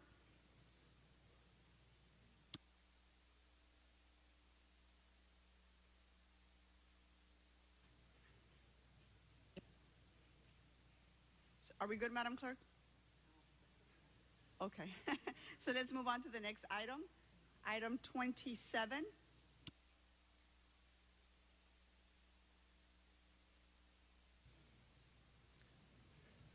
Item 27, call special for cards. Mr. Walsh. Pass. I have no more cards for item 27. Madam Clerk, open the roll. Close the roll. Tabulate the vote. 15 ayes. Next item, item 4.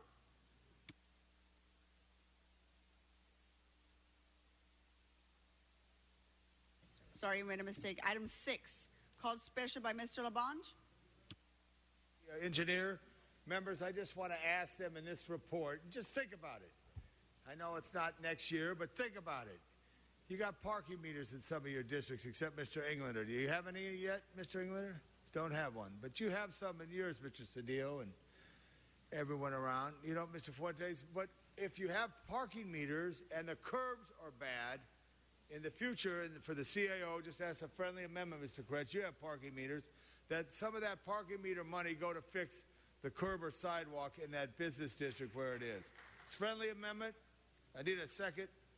Mr. Kretz seconded. Just a friendly amendment to add in the future, not right now, but come look at that parking meter money in parking meter districts. Sometimes you step out of your car and there's no curb now because it's an older part of the city. So it could come right for that parking meter. You got that? Thank you. You're very kind. All right, that's all, Madam President. Thank you.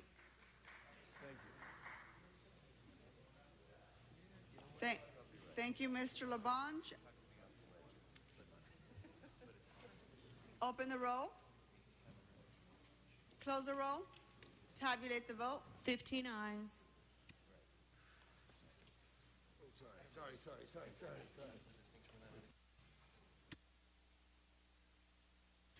Madam Clerk, item 33.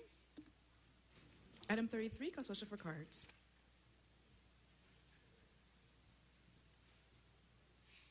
First speaker, Dr. Tom Williams.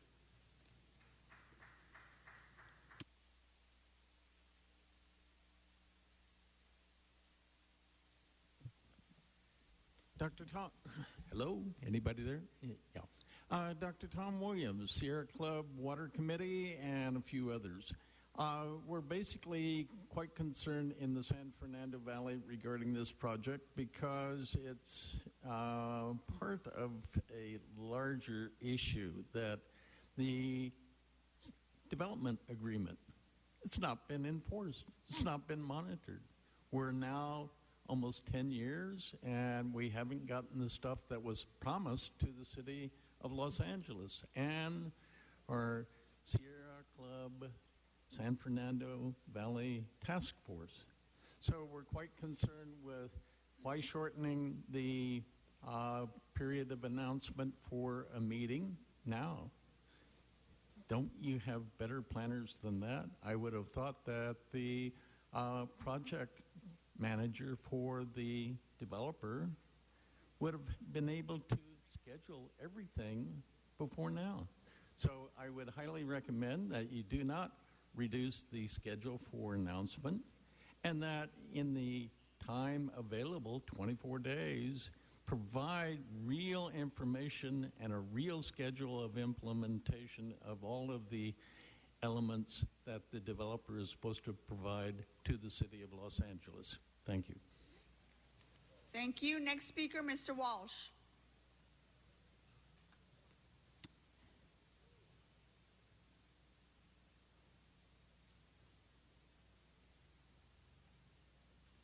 John Walsh, blogging at HollywoodHighlands.org. It's so refreshing speaking in front of you, Madam Chair. This is, again, reducing time for public input. That's the grand plan. From 24 days to 10 days, then from 10 days to 5 days. It'll be bound to 24 hours and then 10 minutes. This is Mr. Englander. He wants to bring this to the county who's running for supervisor. We need the full amount of time. Well, maybe you have a very, very good reason for reducing from 24 to 10. It's not here. You're going to vote. It's going to be 15-0, and the developer is going to pay off Mr. Englander with campaign contributions when he runs for supervisor. Porter Ranch, we need 24 days. Give a reason, or we might bring you to court and have another big victory over you the way we beat you at Millennium. Next speaker, Eric Previn. Eric Previn. He's not here. Madam Clerk, there are no more speaker cards on item 33. Open the roll. Close the roll. Tabulate the vote. 15 ayes. Madam Clerk, next item, item 34. Item 34, call special for cards. First speaker, Donna Perlman.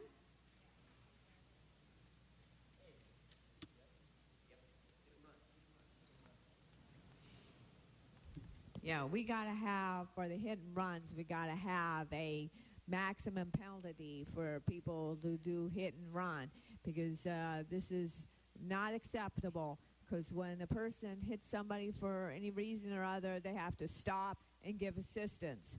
So assuming that they didn't do that, that person becomes a criminal. And so, but I don't think you're going to see anybody that's going to find that hit and run, because generally everybody seems to have their eyes closed when these things happen. So anyway, I hope you are able to get the person that did a hit and run, and I hope they get the maximum penalty. And thank you, Madam President. Thank you, Donna.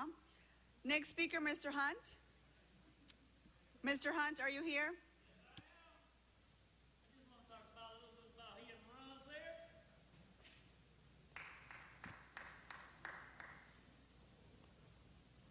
See, if I was going to hit and run somebody, it wouldn't be Eric Garcetti, or it wouldn't be Herb Wesson. Maybe it'd be some other people in a hit and run, just to have a little fun. I just don't want to hit and run. I think that Eric Garcetti and all the city council members... Mr. Hunt, you need to stick to the item. Item 34. Eric Garcetti and all the rest of the council members should vote on hit and run. Is that legal? God damn it. Next speaker, Mr. Herman.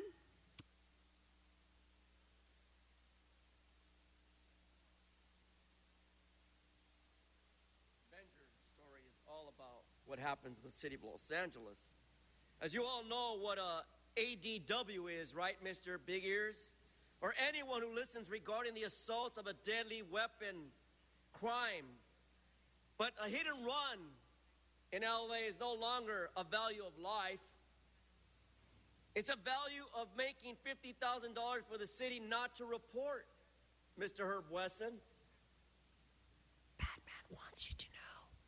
But regardless, as I watched Sandra Figueroa from the police commission this morning, along with Sergeant of Arms Mr. Duarte speaking in the back of the room for whatever reason, possible investigation on a Mr. Herman, we need to stay. Madam Speaker, I am speaking regarding the hit and runs of Barbara Williams on April 3rd. I'm referring to the data bank of the city of Los Angeles, which holds all the incidents involving crime statistics, and hit and runs are a crime. When you don't have any people like us exploring and exploiting the confrontation between a hit and run victim versus $50,000 that mean nothing. It means nothing. You value more about what is not appropriate, which is a life, as I, Batman, speak out against the hit and runs. So I demand that you post every hit and run of the $50,000 that you collect. Thank Jose Huizar and all you permitters of convenience and necessity for alcohol permits. You bunch of drunks. And I remind you, Mr. City Attorney, it is offensive that you do nothing about the hit and run. Make an ordinance that stops the sales of permits for alcohol and beverages in cafes. Thank you, sir. Madam Clerk, there are no more speaker cards on item 34. Open the roll. Close the roll. Tabulate the vote. 15 ayes. Yes, Mr. 24 forthwith, Mr. please. Kirk. Item 24 forthwith. Forthwith on item 24. Thank you.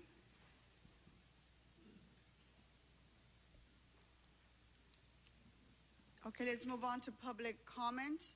Donna Perlman. Donna Perlman.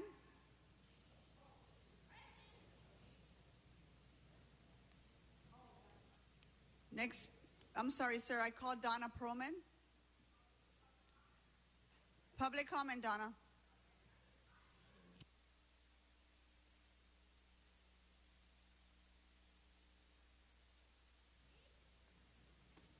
Anyway, thank you. Anyway, Miriam came up with a good idea for video conferencing. Why doesn't the county and the city come together to help pay for the cost of the video conferencing, VTC?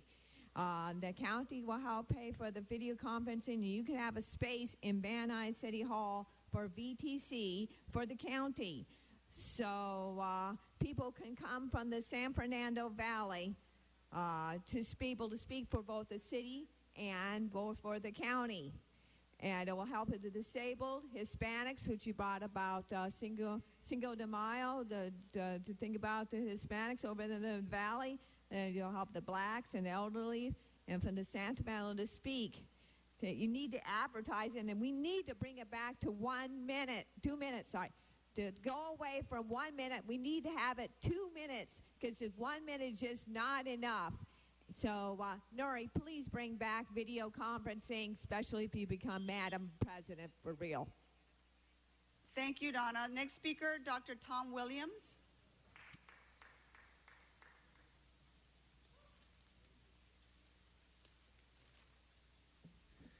Good morning. 1 minute. Dr. Tom Williams, Sierra Club Transportation Committee. However, I remember in 2012 when we had a vote by this council regarding the SR 710 and its portal and where it should be and its tunnel where it should be.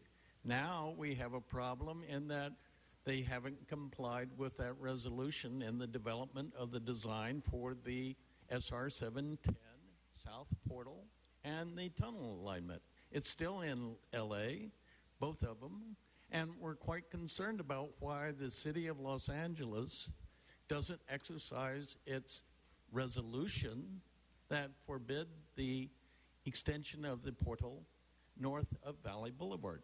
So we're quite concerned about this, and it will be a subject of meetings in both El Sereno and in East LA this week and next week. Thank you. Thank you. Next speaker, Phyllis Doherty.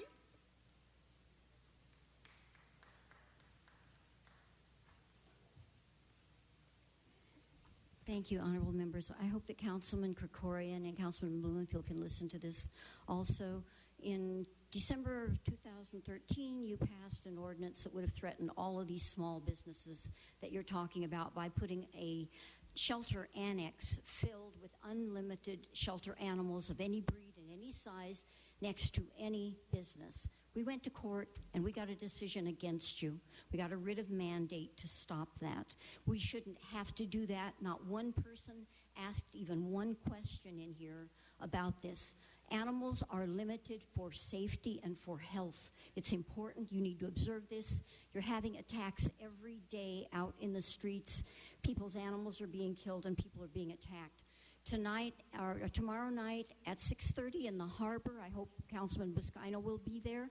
All of the councils of the harbor are going to meet on the fact that your animal control services are being decreased, not only there, but everywhere in the city. You need to be alarmed. Thank you. Next speaker, Armando Herman.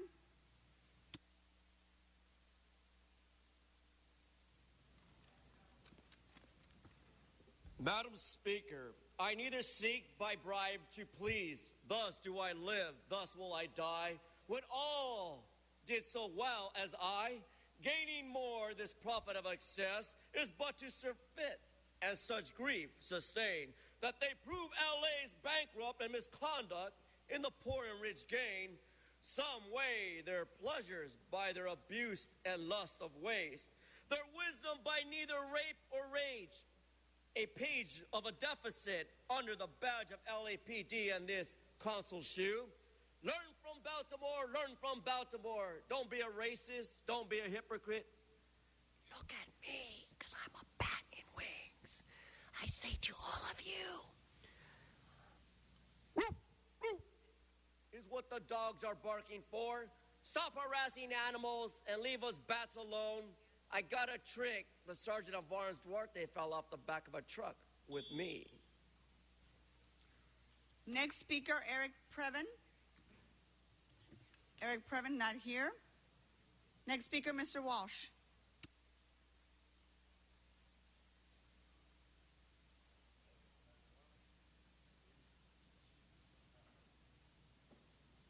John Walsh at HollywoodHighlands.org. I hope you saw the LA Times a few days ago. We had an enormous victory against the Millennium Towers. $1 billion project. We got Judge Chalfant to stop. $1 billion project stopped by John Walsh and Company. Now, you want to know how we did it? Through Robert Silverstein's lawyer. You want to come to the Hollywood Presbyterian Church on Saturday at 10 a.m. That's at Yucca and Gower. There'll be food, and we're having a gigantic celebration, and we will tell you how we stopped our neighborhood from being totally destroyed. Remember, on May 19th, vote for David Rue, and the same day, vote for Bennett Kaiser. And to say something nice about you, you've turned off your fountains. The city, the county has their fountains flowing full blast. Next speaker, Luis Carrillo. Luis Carrillo, not here. Next speaker, Larry Ortiz. Larry Ortiz, not here. Next speaker, Charles Leon. Charles Leon, not here. Next speaker, Mr. Hunt.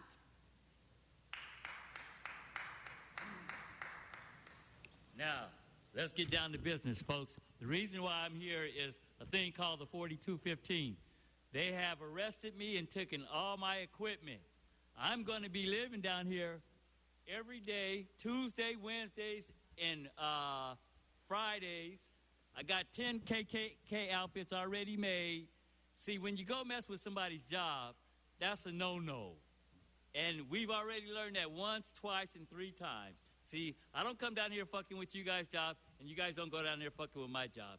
And this is where the big problem is, being arrested for trying to feed my family. And this is where the big issue is. All the bullshit aside and all that, you guys don't know what you guys are doing, and this is why I'm here. I'm going to be here every day for the next Tuesday, Wednesday, and Fridays, every day until I get my job back. Thank you, Michael Hunt. Next speaker, Henry Marin.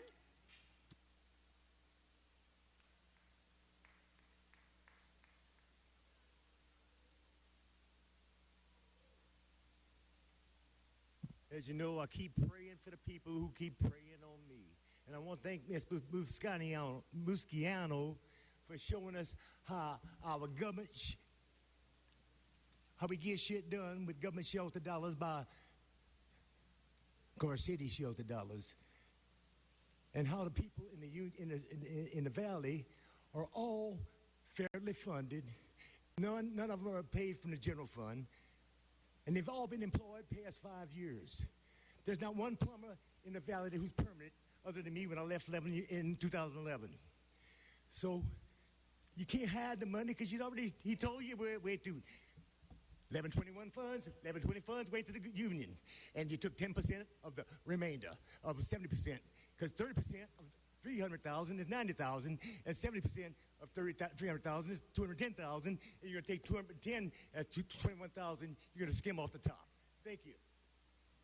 Thank you. That concludes public comment. Madam Clerk, there's been a request to send item 33 forthwith.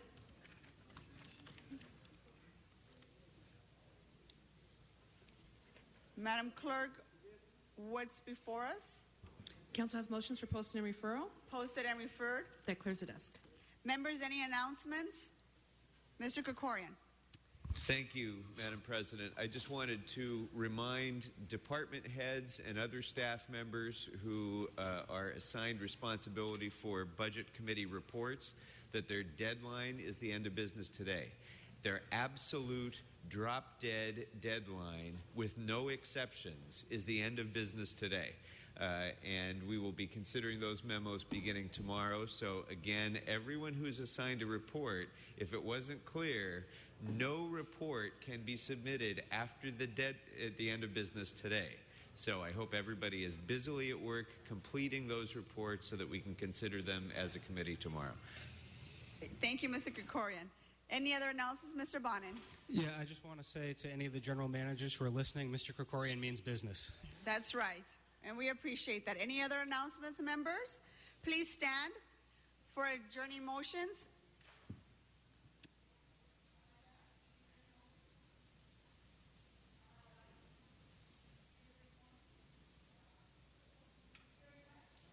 This meeting is adjourned.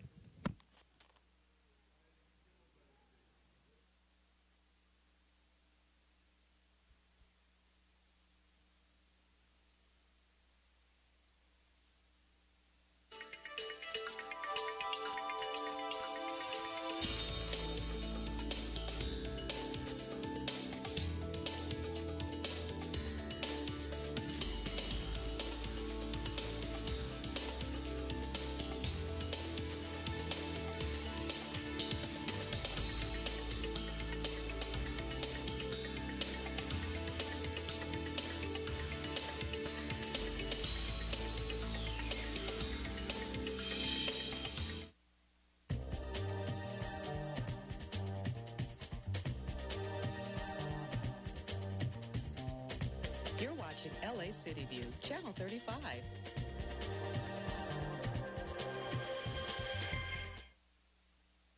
We now join our scheduled program in progress. What's really a blessing for us is that we're looking at a grocery store that we need. We're looking at a sit-down restaurants that we need. We're looking at a bank that we need. And we're looking at drugstores. This is going to be a family-safe environment.